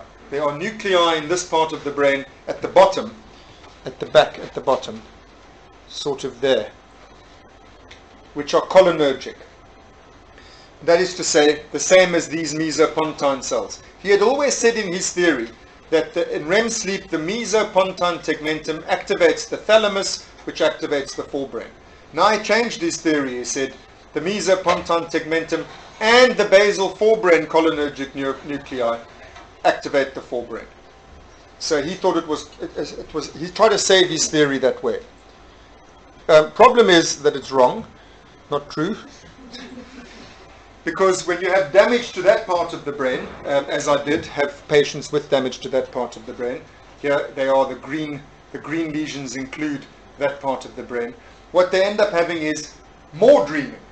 They have excessive dreaming. They dream all night. They have more frequent dreams, longer dreams, more intense dreams. They have dreams while they're awake too. And in fact, if you give drugs which block acetylcholine, that's exactly what happens. Anticholinergics make for an increase in dreamlike thinking, the very opposite of what Hobson's theory would have predicted. I thought it wasn't acetylcholine at all that was the crucial chemical. I thought it was another chemical. I thought it was dopamine. There is a system that runs through that part of the brain. Remember, the lesions are here. It starts there, in the ventral, this area here is called the ventral tegmentum, and it goes through the lateral hypothalamus, goes down to the amygdala, it goes onto over here a thing called the nucleus accumbens, which is the main destination of this system, but it also goes into the frontal lobes and to the anterior cingulate gyrus. This system is a dopamine system, and now my task is to tell you why I thought it was this system, and then to prove to you that it is this system, and then I can tell you what it means.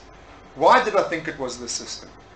Well, the reason I thought it was because of what I just told you before our coffee break, that lesions there were performed to stop positive psychotic symptoms, hallucinations and delusion. It was called modified prefrontal leucotomy. Why did we stop doing that operation? It wasn't because of public protest, actually, although there was plenty of unhappiness about that operation, for good reason. It's understandable that there was unhappiness about that operation. But the thing that really made us abandon that operation was that we discovered drugs that can do the same thing.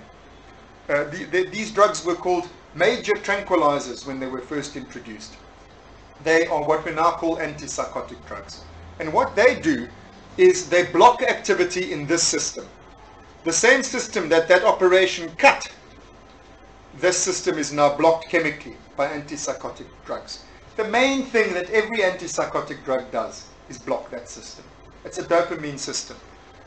So that was why I thought, well, the operation severed those fibers. The drug that replaced the operation blocks that particular system. I mean, it's like spaghetti junction here. There's a million different fiber systems here. It could be anything. But I thought, well, let's go for that one because of the antipsychotics. We also know that if you upregulate this system, if you give amphetamines, you can drive anyone into a psychotic state with this, by activating this system. So it seems to be causally, what antipsychotics do is block activity in this system. If you overactivate that system, you can cause psychosis. In fact, when we treat Parkinson's disease, which is a depletion of dopamine, we treat it with drugs that have, their common denominator is that they increase dopamine. You can easily push a patient into a psychosis, a patient with Parkinson's disease, by giving them too much dopamine. So you've got to be very careful how much dopamine you give. And in fact, the way you know that a Parkinsonian patient might be going into psychosis is they start telling you that they're having lots of vivid dreams and lots of nightmares. And you think, oh, better be careful, this one's going to go psychotic. So there was a lot of good reason to believe that this system, linking what was known with what I'd seen, I thought, well, that's probably what it is. So I told you we already showed it's not the cholinergic nuclei. So this was my competing hypothesis. Now, what do you have to do in order to prove it? Well, let me first of all just show you. This is not me. This is a guy called Alan Brown. This is PET studies, positron emission tomography. Here's the difference between the brain in REM sleep and the brain in slow wave sleep. The parts that are lit up here is the parts that are activated only in REM sleep, which, although it's not the same thing as dreaming, remember, 90% of the time when you're in REM sleep, you're dreaming. So if you take a picture of the brain in REM sleep, you're taking a picture of the brain in REM sleep and in dreaming. So how come these two things correlate is another story, which maybe we'll get to, maybe we won't. But you see a massive activation of that system in the PET images, but you also see activation of other systems. It was actually very gratifying, this study, because it showed activation in all the parts of the brain that my studies showed lesions led to damage, to changes in dreaming. And it shows, you see the dorsolateral prefrontal convexity, offline. Look at that, nothing. Just like we found in the lesion study. So this was really wonderful when that was published. Here we have fMRI studies showing activation of this system at sleep onset, which is non-REM dreaming.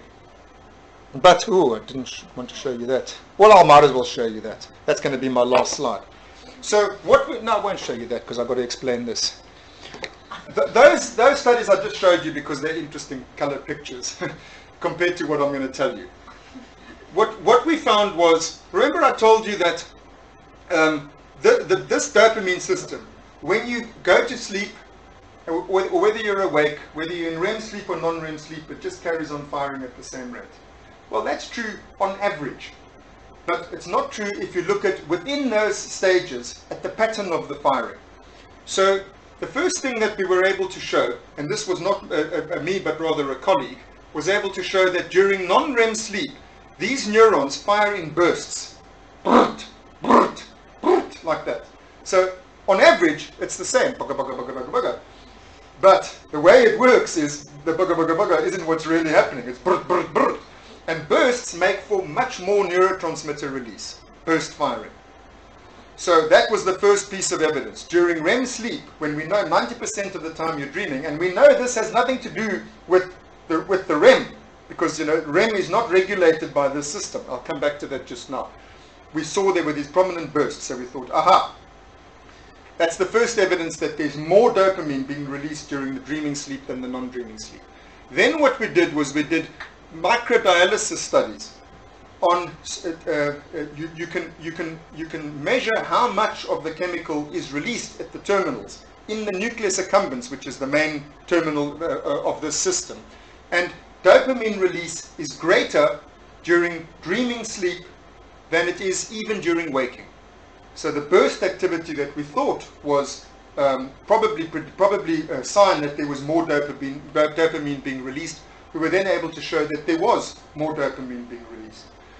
So the evidence for it being a dopamine-driven state is that there's burst firing over there, that there's maximal dopamine release during REM sleep over there, that lesions through this system lead to a cessation of dreaming, that you can upregulate dreaming was the next thing that we showed with L-DOPA. So we took normal subjects, people with normal brains, we gave half of them placebo and half of them L-DOPA, which increases activity in the system. The REM sleep was the same in both groups. Neither the drug nor the placebo gave them more REM or in any way changed their REM. But in the L-DOPA group, we got more dreams, longer dreams, more vivid dreams, more emotionally intense dreams, more bizarre dreams, and more nightmares. Everything that we measured about dreamness went up with the L-DOPA. Not mediated by REM, because REM was no more dense, no longer, no more frequent. REM was the same. But the dream variables, every single one that we measured, went up with L-DOPA. So on fMRI, we see activity of this dopamine system at sleep onset dreaming, not in REM. In PET, we can see it's active, but then so are a lot of other systems active.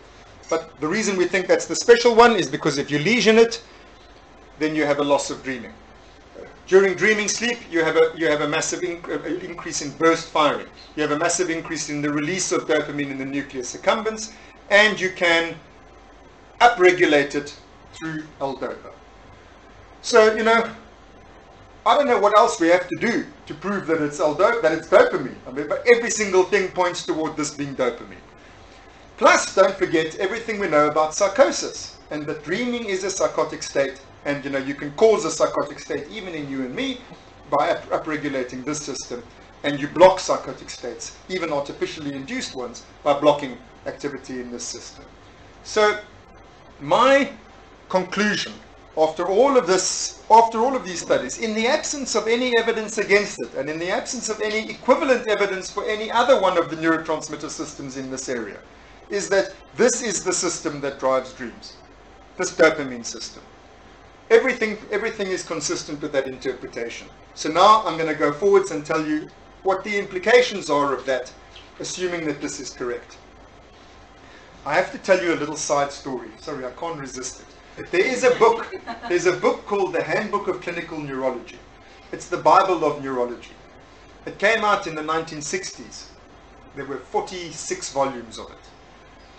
Then it came out again in the 1980s. Another 40-something volumes of it. It was called the second series of the Handbook of Clinical Neurology.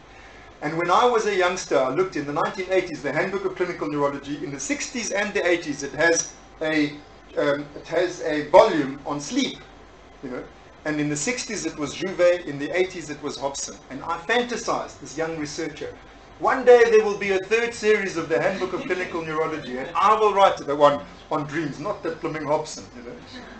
So I'm writing it. In fact, it's coming out next year. It's one of the few adolescent fantasies that came true. And Our dreams may come true. why I'm telling you that is because, you know, that is, as I said, it's the Bible of our field. And the fact that they asked me to write the chapter means that my field is accepting that this is the system that drives the dreams. There's no other thing I can tell you that, from my point of view, will be better evidence for you than this is not some fantasy I'm having. You know, this is the. It's not proven. It's not absolute. It's not everyone agrees. You know, but it's becoming the sort of dominant view. So much so that the Handbook of Clinical Neurology now says this is what drives dreams. So what does this system do? It's very, very, very interesting. It's called the mesocortical mesolimbic dopamine system. There's another dopamine system, which is the nigrostriatal dopamine system, which goes up this way. That one there has to do with motor, with aspects of automatized movement and motor tone and so on. It's not so interesting mentally. This one's very interesting mentally. I've already told you that if you overactivate this, you go psychotic. And if you want to stop a psychotic state, you block activity in this. It doesn't mean you cure the psychosis, by the way. And of course, schizophrenia is more than just a psychosis anyway. But the actual psychotic symptoms, the hallucinations and the delusions, you can block them. And you can switch them on by overactivating this system. But what does this system do? Because whatever it does is important for dreams. Well, the psychotic part of it just tells you, yes, dreams are psychotic. So it doesn't explain it. What will explain it is what is the functional role of this part of the brain in the general functional organization of the brain-mind. What does it do? Well, we know a hell of a lot about this system. It was Edmund Rolls, not Edmund Rolls. It was Olds, I think it was. Somebody found that if you put an electrode in this into the ventral tegmental area over here in a rat, and the rat touches a bar which activates that electrode, then if the rat likes it, it'll do it more. If the rat doesn't like it, of course, it will never do it again. What they found is the rat goes ba ba ba ba ba ba ba ba ba ba. So the rat really likes to activate this system. So much so that if you give the rat two bars, two levers, if it taps this one, it gets activation of that system. If it taps that one, it gets food and water. Guess which one it taps? This one, until it dies. It's so excited by that one that it doesn't eat anything, doesn't drink anything until it dies. So it's called they called it then the self-stimulation system, because it's like a masturbation sort of system. It's like carries on until it's gone. Then they called it the reward system, because they thought there must be some massive pleasure that this system is causing. But it turns out it's not really a pleasure system. There's a pleasure. The pleasure systems are opioid driven, and this system synapses onto these opioid basal forebrain mechanisms. They are where the pleasure is, and then it goes down into periaqueductal grey. But this one here is not pleasure. It's not we call a consummation. The pleasure. You want it, you eat it, now you've got it. That's the pleasure, consummation. The want it, we call the appetite. So it's appetite and consummation. This system is an appetite system. It's an appetitive system. It makes you want. It doesn't make you, it makes you, that's what it does. If any of you has been so naughty as to snort cocaine, you'll know what this system does. Because or if you've ever met anybody who was snorting cocaine, you know what they're like. They're energized, they're optimistic, they're interactive, they're irritated. But if you are the person who's done it, you feel kind of cool and kind of optimistic, and it's a slightly kind of sexy feeling. It's like, there's a party, and I'm going to go there, and I'm going to be there, and I don't know what's going to happen, but that's where the action is, and I don't know exactly what's going to happen, but if anything cool happens, I'm going to be there. That kind of, that's what they like. You activate this system in a human, they become like that. You activate it in any other mammal, they become the same as that, except in their own way. You know, they're rats. They twitch their whiskers. They sniff around, sniff a hell of a lot. You know, they're really interested in what's going on. Sniff, sniff, sniff, and they run around. Their tails wagging and their legs, and they are foraging, like looking for something good. That's what they do. There's a guy called Berridge in Michigan, Michigan University, and he says there are two brain reward systems. There's the liking system, which is the opioid system, and there's the wanting system, and that's this one. There's another guy called Jaak Panksepp at Washington State University. He calls this a seeking system. He says it's a goad without a goal. And he points out that there are need detector mechanisms in the lateral hypothalamus over here that pick up. I'm short of water, I'm short of salt, I'm short of sugar, whatever, short of something, I need something. And it makes you go out into the world and look for it. It activates this system. No matter what you need, it's out there. We've all learned. That's why life's difficult. You can't just give yourself what you need, like the narcissist thought he could. You can't. You've got to go out there and find it in the world. Whatever you need, it's out there. And that's the best explanation for why we've got this system in our brains. It's that if you want something, go look for it. It's out there. It's kind of a go forth and multiply system. It tells you whatever you need. Maybe you'll find it if you slightly optimistically, curiously seek for it out there. And that's what it is. It's a foraging system. It's an appetite system. It's a wanting system. It's a desire system. That's what it is. Now, isn't that interesting? Hey, I think it's very interesting indeed. I think it's very interesting indeed. Remember what Freud said. He said that in dreams, our instincts, our heartfelt desires are awakened. Now remember what I've told you. That system, the burst firing is the same as you see when an animal is held in restraint and there is the thing that it wants. There is the food and the animal starved. I want it. Is how those dopamine neurons fire. Just like happens during dreaming sleep. That's what happens. The dopamine release in the nucleus accumbens from this, which is where that system terminates, it's higher during dreaming sleep than at any other time, even when you're awake. It's the highest that you can get. So what you're seeing is the wanting, desire, instinctual, mammalian, appetite, foraging, wishing system on full blast while you're asleep, when you're dreaming. 90% of the awakenings from that stage of sleep, when that thing is firing away, is when you're dreaming. So that's very interesting. The second very interesting thing is that this part of the brain, which normally is the forward planning, thinking, taking account of reality part of the brain, the prefrontal lobes, are doing nothing. They're off. They're asleep. So Freud said these desires, aroused during sleep, and you see them more fully than normal because the things that normally inhibit and control them are not there. Well, call me a Freudian, but that's what you're just seeing a picture of here.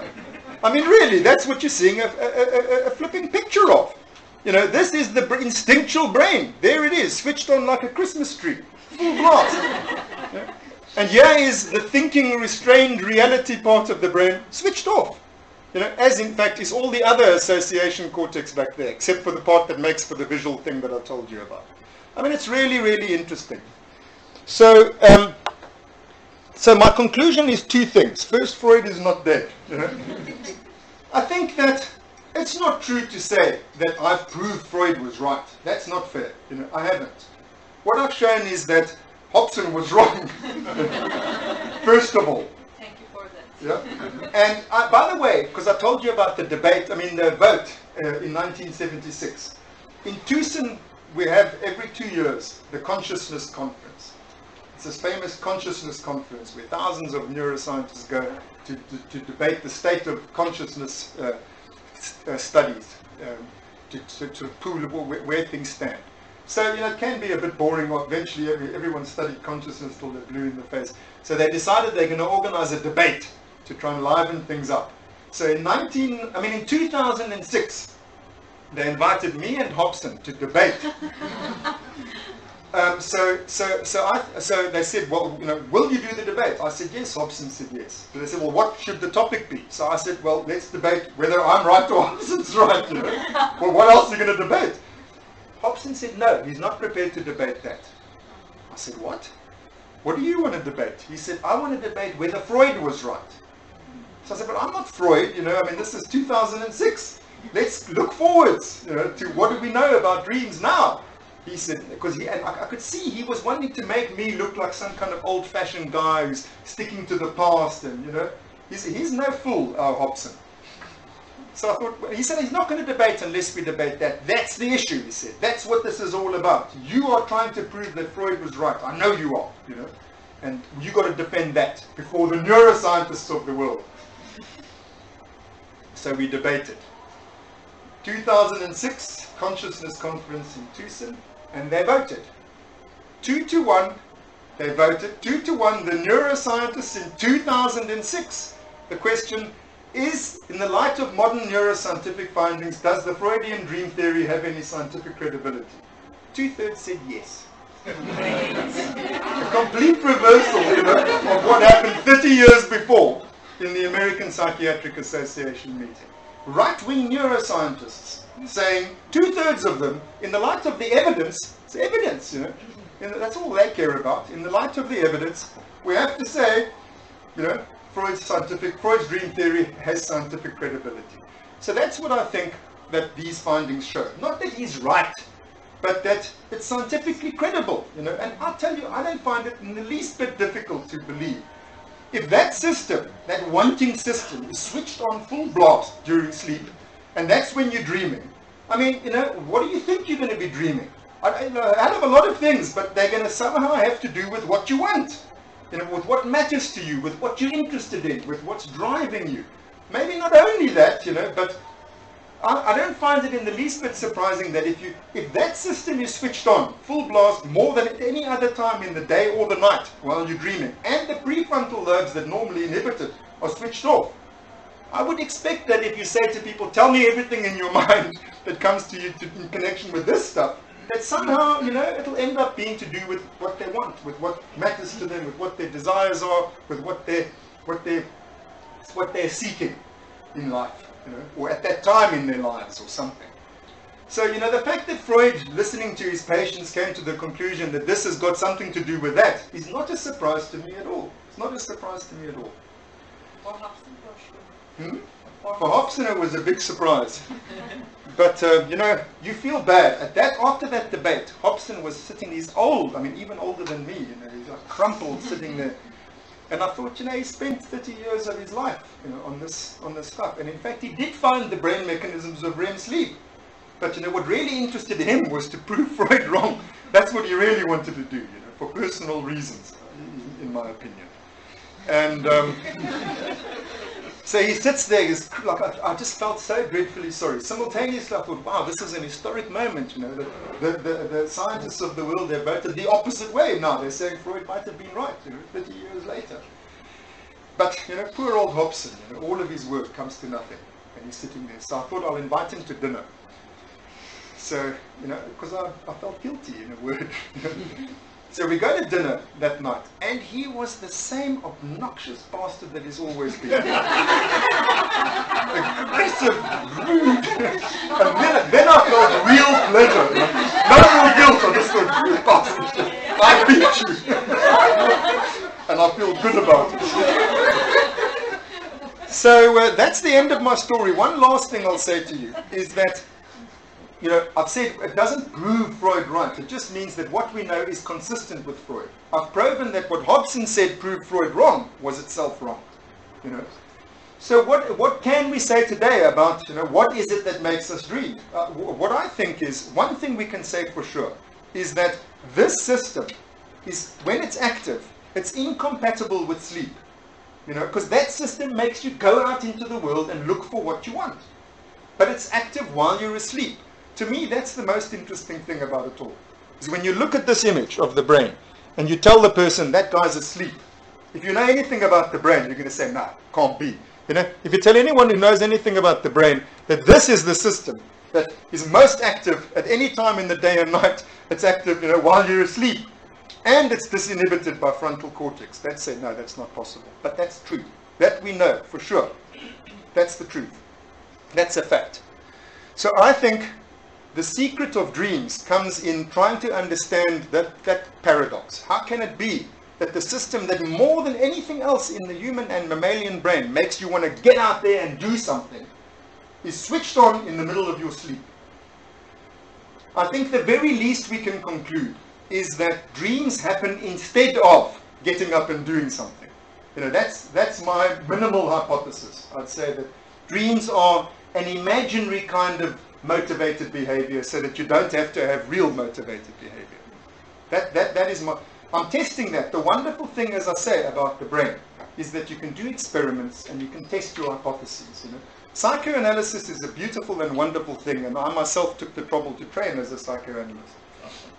So I don't wish to demean it at all, but it's not good at testing its hypotheses. Its method is not for that. You know, it doesn't have an experimental method where you say, I think this is my theory, therefore I predict that, okay, let me test it. If it doesn't happen, my theory is wrong. That's how it works in science. You can't do that in your consulting room. You know, I mean, you don't even know what's going on for 1 minute to the next most of the time. You know, you can't do experiments and get black and white answers. But with the brain you can, and that's the benefit of this neuropsychoanalytic integration. Because yeah, I know things now about dreams that I feel I know. I've proven them. You know. But I can't, that alters what I do when I think about my own dreams and when I think about my patients' dreams. I think this is a motivated thing. There's an urgent need or wish or want behind this. I wonder what it is. That's what I think, like a good old Freudian, as a result of this research. I think like that. That's my guiding thing. But I can't test that with any one individual person's dreams. But what I can test is my hypothesis. That dreams happen instead of waking up. How do I, and by the way, whose hypothesis is that? It's Freud's. Freud said dreams protect sleep. Dreams are the guardians of sleep, not their disturbers. That's what he said in 1900. So now here we have a beautiful opportunity to test this theory. What's his name, that philosopher, Karl Popper, famously said, psychoanalysis is a pseudoscience because you can't test its hypotheses. Well, neuropsychoanalysis is not a pseudoscience because you can test its hypotheses. I take patients who've got damage here, they can't dream. But the motivational systems are still active. So they should have all that vuma that I showed you on the pictures, you know, that I say dreaming happens in order to divert that from having to wake up. These patients can't divert it because they can't dream, even though they've still got the driving force behind the dreams. So my prediction is patients with lesions here who don't dream will wake up. They will have sleep maintenance insomnia. They won't be able to stay asleep. They will wake up throughout the night, especially from REM sleep. That's my prediction. And patients with parietal lesions who do dream, because remember you recover from it, so patients with parietal lesions who do dream, everything else is the same about them. They've got lesions, same size, same site, everything. But these ones dream, these ones don't dream. Those ones will have normal sleep compared to these ones who don't dream, who will have disturbed sleep. If that doesn't happen, then I will no longer believe that dreams protect sleep. Because that's a pure, simple test of it, you know. And I'm busy doing it. And so far, the findings are strikingly sleep maintenance insomnia. Let me tell you, that's what happens if you don't dream. We haven't finished the study, but I'm confident about what we're going to find. So there we got, not only have we got a chance to prove, to test a Freudian theory. Test it. That's good, you know. But in this instance, we even can support it. So, more interesting though, as I say, looking forwards rather than backwards, is that we're starting to get some idea, therefore, what dreaming is for. We've never been able, nobody has ever been able to tell us why we dream. Hobson says there's no reason why we dream. You know, we have REM sleep, that's got good reasons to be there. And dreams are just like a byproduct. We can't help it. It activates the forebrain, so we have dreams. We know that's wrong. You know, the whole causal link between REM and dreaming is just not true. if we can prove this, the sleep maintenance insomnia hypothesis, then we found a function for dreams. But even if we don't find the function, even if we don't find that that function is correct, we've got a paradigm whereby we can find a function. Because now we've got patients who do dream, patients who don't. Whatever it is that dreaming's supposed to do will be absent in the group of patients that don't dream. So I'm confident that using these patients, we're going to be able to discover the function of dreaming. So I've told you, my first thing is I think that they instead of waking up, I'll just say one last thing, which is that I think that there are many other ways we can interpret it. You know? So even if my hypothesis is wrong, I think that I would then go and look in other kinds of motivational possibilities for dreams. Like maybe what they're doing is they're searching through the memories of the day, searching actively through the memories of the day to see what matters here, what's important, you know, something like that. I don't know. The overlap between, the fact that dreams happen during a highly motivated brain state is something which I think is incontrovertible. Therefore, to you, most of whom are psychotherapists, I understand, I would just say that what the brain science shows at this point in time, like the minimal thing we can conclude, is that there's good reason to believe that what your patients dream matters. It says something about what matters to them. It says something about what's motivating them, what's on their minds, what they want. And I would, with renewed confidence as a psychotherapist, take my patients' dreams as giving me a special kind of information about the patient. So much more I could say, but guess what? I've even managed to stop. Okay, thanks very much. Thank you.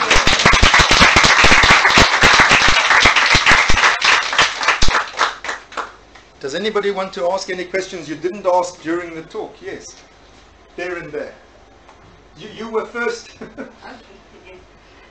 Well, first of all, I'd like to thank you for this wonderful presentation, and I feel honored to be here to hear all that. I just wanted to ask something that that bothers me about repetition. With some people, the same dream will be over and over repeated, and obviously Freud has got something to say about that. Young has, other people have. I wonder what your thoughts. Well, I can't tell you anything that will answer that, but I can tell you things which are relevant to it, you know, which might help to shed light on it. The first thing, as you probably know, there are certain clinical populations in which repetitive dreams are more common. The one is children, the other is traumatized patients, PTSD patients. That's in the psychiatric. The normal developmental picture is that in young children, recurring dreams are much more common than they are in adults. In the clinical populations, it's in PTSD patients you get recurring dreams, and they usually are nightmares. And recurring dreams frequently are nightmares, even in children. I don't know if you've noticed that. Certainly that does seem to be the case. Now there's a neurological clinical population that has recurring dreams, and they are seizure patients, patients with epilepsies, especially patients with what used to be called temporal lobe epilepsy or complex partial seizures. Every few decades we change all the names for all the epilepsies. So they used to be called psychic seizures, and then they were called temporal lobe epilepsy, and then they were called complex partial seizures, and now I can't even remember what they're called now. But these are seizures which start in the hippocampal formation. They start in this area here. That purple area here. And they are the seizure takes the form of a bad smell. Frequently it starts with an unpleasant smell, and then it takes on some sort of complicated mental state. Often there's a feeling of déjà vu. I've been here before, I remember this thing, you know, and often it's a complex hallucination that they feel they're locked in a fridge, or they feel they're chased by a cat, or they feel that they're jumping over a fence, some strange funny thing. The smell is often they have funny, they can't really describe it. They say it's like people burning, or, you know, like really horrible ideas like that. It's a very, very horrible state of mind. Now these patients, when they have the seizure, they experience the same thing. Usually there's a typical, I'm being chased by a cat, or I'm jumping over a fence. It's always like that. Those patients, they have recurring nightmares, which is nightmares that have the same content as their seizures during the day. I'm jumping over a fence, I'm chased by a cat, I'm locked in the fridge. And when we studied them in the sleep laboratory, if we see a seizure on the EEG, we can see they're going into a seizure state. We wake them up and they report the dream state straight afterwards. So we know that those dreams are seizure equivalents. Now, in other words, the dream is a seizure. That's very interesting from one point of view because it's not REM driven. It's another piece of evidence that shows the dream can start in the forebrain. It doesn't have to have anything to do with REM because most seizures happen in non-REM sleep. But so the other thing is the repetitiveness of it. The other thing is that it's nightmares. So there's something about repetitive dreams and nightmares and these seizure patients. Now, we also get increased nightmares in epilepsies in general, but we also get increased nightmares, as I told you earlier, with the L-DOPA. If we give dopamine to patients, they start to have more dreams, and then next thing they're having nightmares, and next thing they're psychotic. What to me all of this evidence taken as a whole points to is that there's something overwhelming about nightmares, and that repetitions seem to co-vary with that. It's just sometimes it will be the same image, Yeah. like Yes, I dream know. images. Yeah. Yeah, I know. We have, Yeah. yeah. But I think that from the neurological point of view, what I can say is that anything that we do that overdoes it, you see, like a seizure is an overdoing of brain activity. Giving L-DOPA, it's an overdoing of the dopamine. Going into a psychotic state, it's the same thing. Now, in this situation, you get more nightmares. So what that points to me is that nightmares are a signal that something has been, some threshold has been pushed beyond. It's like too much of a dream. Too much of whatever causes a dream. You give too much of it, you have a nightmare. And that's the one thing I think we can say. So it gives us some new way of thinking about nightmares. It's like a overflow phenomenon to do with whatever it is that generates the dream. The second thing is that this recurring, repetitive thing seems to be part of the same thing. In other words, repetitive dreams are linked with nightmares. You know, it's not repetitive dreams, generally speaking, is that not your experience? That recurring dreams are more commonly nightmares than pleasurable dreams? Not always. So then, you know, I'm afraid, as I said, I can't solve your problem. Flying, Oh no, that's a different thing. Yeah. No, wait, let me tell you something else then. Yeah. If you mean flying, that's universal. Yeah, but there are also- These are, see, when you speak of recurring dreams, I thought you meant idiosyncratic ones to an individual. Yes, But yes, there's what I mean, like happening to the same person. Okay, Like but all let me the tell you, time. in case you didn't know that, even if it's not relevant, it'll be interesting, I think, maybe to all of us, that there are dreams which are typical dreams which humans have. You know, universal ones. It doesn't matter if you're Chinese, Turkish, English, Guatemalan. You know, that they've studied this all over the place, and also since the 50s it hasn't changed. Archetypal. Well, the dreams of being naked in a public place, or being inappropriately dressed, or somehow exposed. That's a dream that's happened throughout those decades, and throughout the world human beings have that. Dreams of flying. Dreams of having to write an exam that you've already passed. Dreams of your teeth breaking. You know, and dreams of being chased. There's certain stereotype dreams which I think is very interesting. And even the theory of Hobson again, you know, that dreams are a random firing. The fact that you have recurring dreams of any kind already shows it can't be random. You know, and the fact that there's these typical dreams that all humans have also suggests it's not random. But those are the things I can say that are relevant in some way to what you're asking, but it's, I can't give a... Yes, please. Your speech was so close to your experience that I had to choose one of the questions. I was thinking, if the system is the motivational system that helps people go out into the world and search for what they want, is it possible that the dreams, the content of the dreams, or the dreams as a whole, is a way of helping people to go out into the world and help try to find out what they really want and what they want to search in the world? That's the first question. And the second was, is it possible for people, for human beings, to dream while they're awake, although they're not psychotic? Well, let me say to the first question, you know, we have to be careful as we understand these brain mechanisms and their chemistries.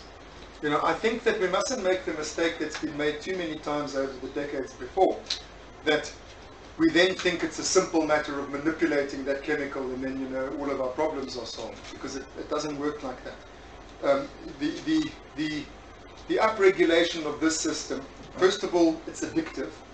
You know, there's lots of evidence. There's a woman called Laura Volkow. She's the head of NIDA, of the National Institute of Drug Abuse in America, who's been studying addiction, brain mechanisms of addiction.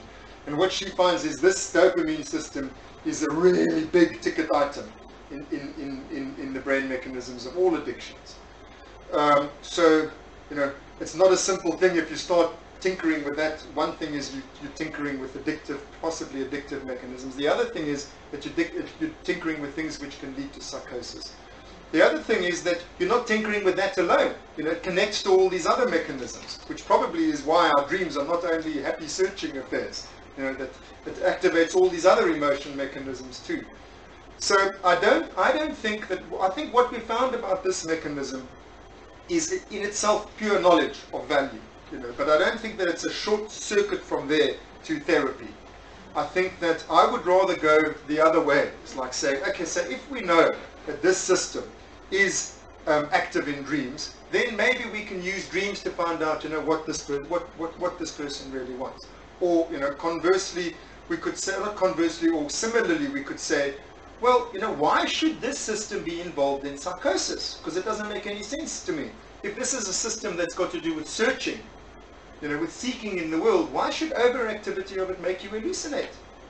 You know, because doesn't make sense, but it does.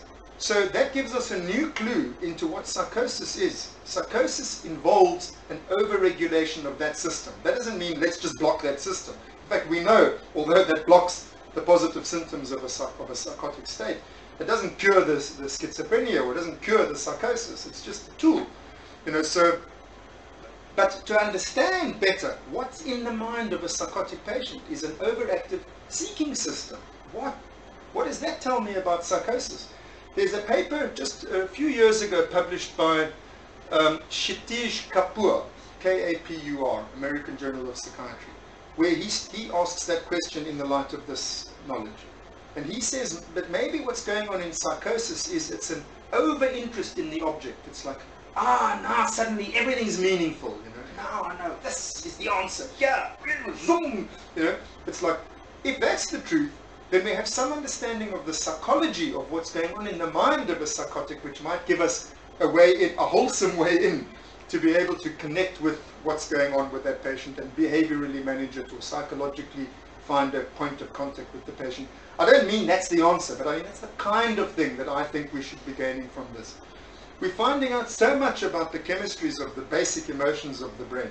I think that there's an enormous revolution in psychiatry that's going to flow from what we're understanding about, especially peptides, neuropeptides, very specific emotion regulating chemistries in the brain. But what we're finding is it's not like, okay, give more of this and then suddenly, like oxytocin, for example, you know, give oxytocin, suddenly it's like, I love everyone, I trust everyone, everything's good, you know. Give oxytocin to autists and suddenly they're not autistic anymore because now suddenly, you know, they care about people. It doesn't work like that. But what we do find is that if you up the oxytocin, then there's a possibility of making contact with that patient, which otherwise you wouldn't have been able to make. But you still need an object to come and give the right kind of interaction that stimulates the brain to react to that type of stimulus. If you do nothing, give an autistic patient oxytocin, they'll just sit there doing nothing, same as ever. But if you then use that as a window for a certain kind of psychological intervention, you know, so it's like very specific, these chemistries are very specific to particular behavioral, emotional, psychological, social scenarios. We're not going to, the brain isn't a chemistry set, you know, it's not a pickled cucumber, it's an agent, it's a feeling, sentient being, and everything we're learning about the chemistries of it shows us more and more that you can't think about brain mechanisms of emotion without thinking of the emotions themselves and what they're for, what do they mean, what kind of interaction is this emotion all about. And we have to interact with those systems psychologically, socially, behaviorally to really change them. That's how they work. You know, they work in relation to objects, in relation to biological situations of universal significance, in relations to groups, to attachments, to, you know, all these sort of things. That's what I think. Okay, yes. Do psychotic people dream more? Well, I'm afraid this is one of the areas that I'm embarrassed to know not enough about. You know, I don't even know what antipsychotic medications do to dreams. I think that's another study that urgently needs to be done. A student of mine in Hong Kong, Calvin Kai-Ching Yu is his name. Very successful with that psychosis. Yes, he did a study which he hasn't published, which he just wrote to me about a little while ago, where he said that the antipsychotic medications, and there were 3 that he was looking at, that they make the patients dream less, but they don't stop the dreams. And they make the dreams more kind of like ordinary. But I haven't seen his data, I know nothing more about it. Partial dopamine agonists are increasing. Yes, but antagonists. Yeah.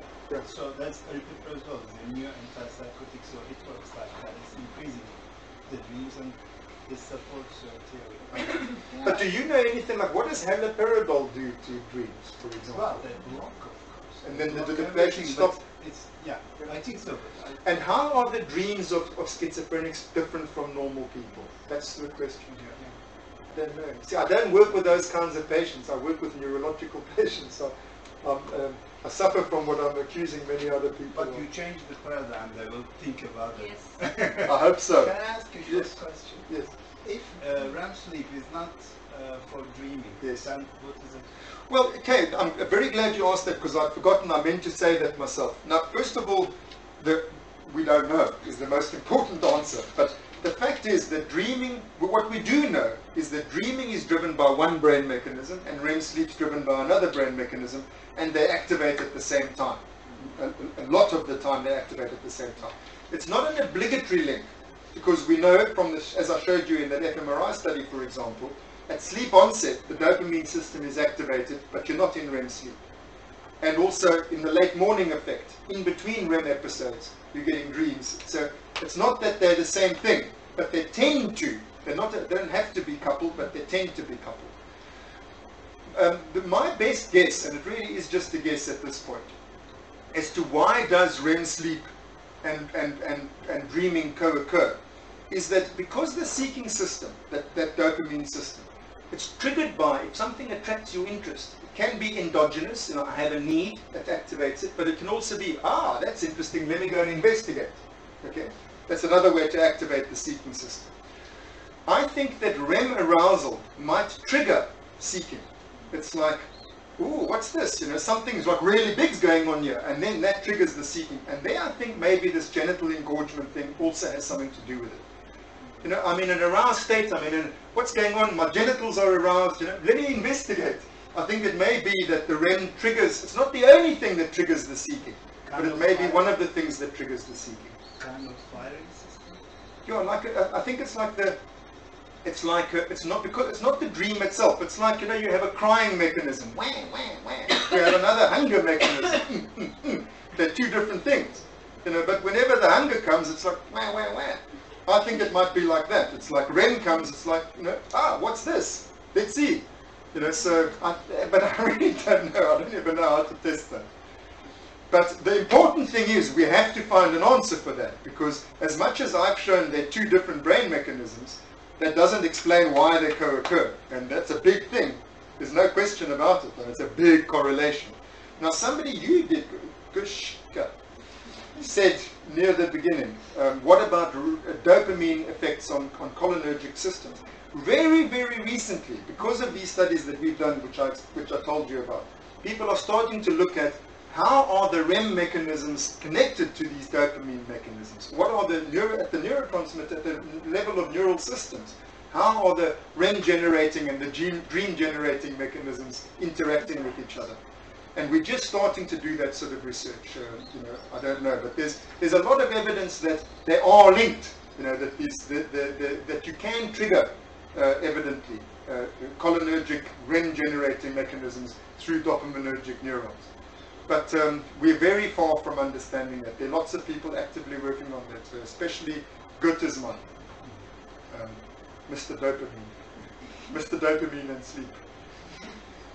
He also showed that during dreaming sleep, during REM sleep, not only that there's massive increase in dopamine release in the nucleus accumbens, but also that glutamatergic activation of the frontal lobes drops, plummets. So also at the neurotransmitter level, he's shown what the imaging and delusion studies show. Yes, there was a question here, Sammy. Yes. I have two questions. One is, you showed the part of the brain that elicits dreams. Yes. And what is the part of the brain that understands and interprets dreams? Well, I would say, that's a lovely question. I would say it has everything to do with this thing coming back online when you wake up. You know, the dorsolateral prefrontal lobes. So the thing that, when you're dreaming, the reflective, thinking, understanding, you know, part of the brain, the sort of problem-solving part of the brain is not there. So you're just having this psychotic state. Unlike pathological psychotic states, the normal psychotic state of dreaming is rapidly followed by your frontal lobes coming back again and saying, ah, what was that about?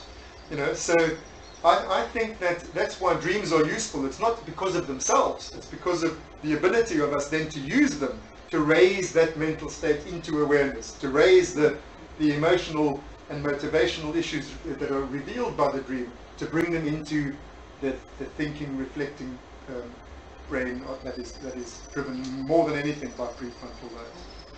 So my second question is something personal. Yes. But about dreams again. Since you're saying that dreams are linked with desire, you are realizing your desires, let's say. Are your dreams changing? You know, the funny thing is, I mean, I'm embarrassed to tell you that since I was analyzed for 9 years, and I finished my analysis in 2000, no? Somewhere around there, I can't remember. And dreams were a very big part of my analysis. 5 days a week on the couch, you know, I really was analyzed. And from my experience of my dreams then, I can tell you that I, from personal experience, believe absolutely that dreams reveal an enormous amount about one. And certainly in my case, they revealed an enormous amount in, you know, the most unexpected and profound directions. But ever since and I remember when I finished my analysis, never, ever, ever am I going to be a patient again. I'm not going to lie on the couch. I'm not going to be analyzed. I'm going to just live. And I don't pay much attention to my dreams. That's my embarrassing confession to you. I don't pay much attention to my own dreams. I don't think about them much. But I'll tell you something else, very curious. Our Alan Hobson, you know, since you want to be personal. You know the guy who says dreams are meaningless? He actually said mindless, meaningless froth. You know, what are you guys worrying about dreams for? I went to his house and he keeps journals of his own dreams. He's got volumes and volumes and volumes of his own dreams. He keeps the meanings for himself. And one other thing, while we're being inappropriate. You know, I told you that he hates psychoanalysis for personal reasons. I said to him one day, I said, Alan, what have you got against Freud, you know? And he said 2 things. One of which is not, you know, I feel sympathy for him, for this one, not the second one. The first one, he said, you know, because he was actually first a psychiatrist, although he's professor of neurophysiology at Harvard. He started out as a psychiatrist. And he said he couldn't stand it, this religious dogma of psychoanalysis and Freud. And, you know, those days when he was a student 100 years ago, you know, that's what it was. And I really, what I see of American psychoanalysis, especially when I first started going to America, it was like that. You know, it's like, well, they've got the truth and you've got to listen to them. And you're not allowed to think differently and so on. So that was one reason he hated psychoanalysis, because he was an ambitious, competitive guy and he wanted to, you know, be better than his professor. You know, so that's okay. Nothing wrong with that. But the other thing he told me was really mind-boggling. He said, it can be dangerous, psychoanalysis. I said, oh really? Why? He said, you know, shortly after we got married, my wife and I, she went into analysis. And you know what she did? She divorced me.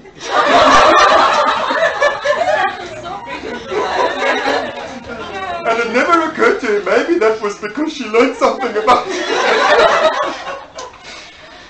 Okay. Thank you so So much. thank you very much for persevering with me.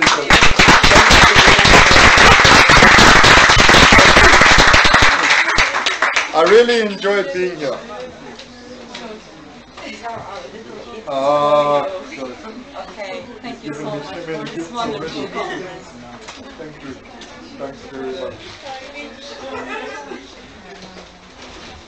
Thank you very much. Thank you. Good luck with your foot. Thank you very much. Have a safe journey back home. Thank you very much. Thanks. It was a wonderful presentation. Thank you. Thank you very much.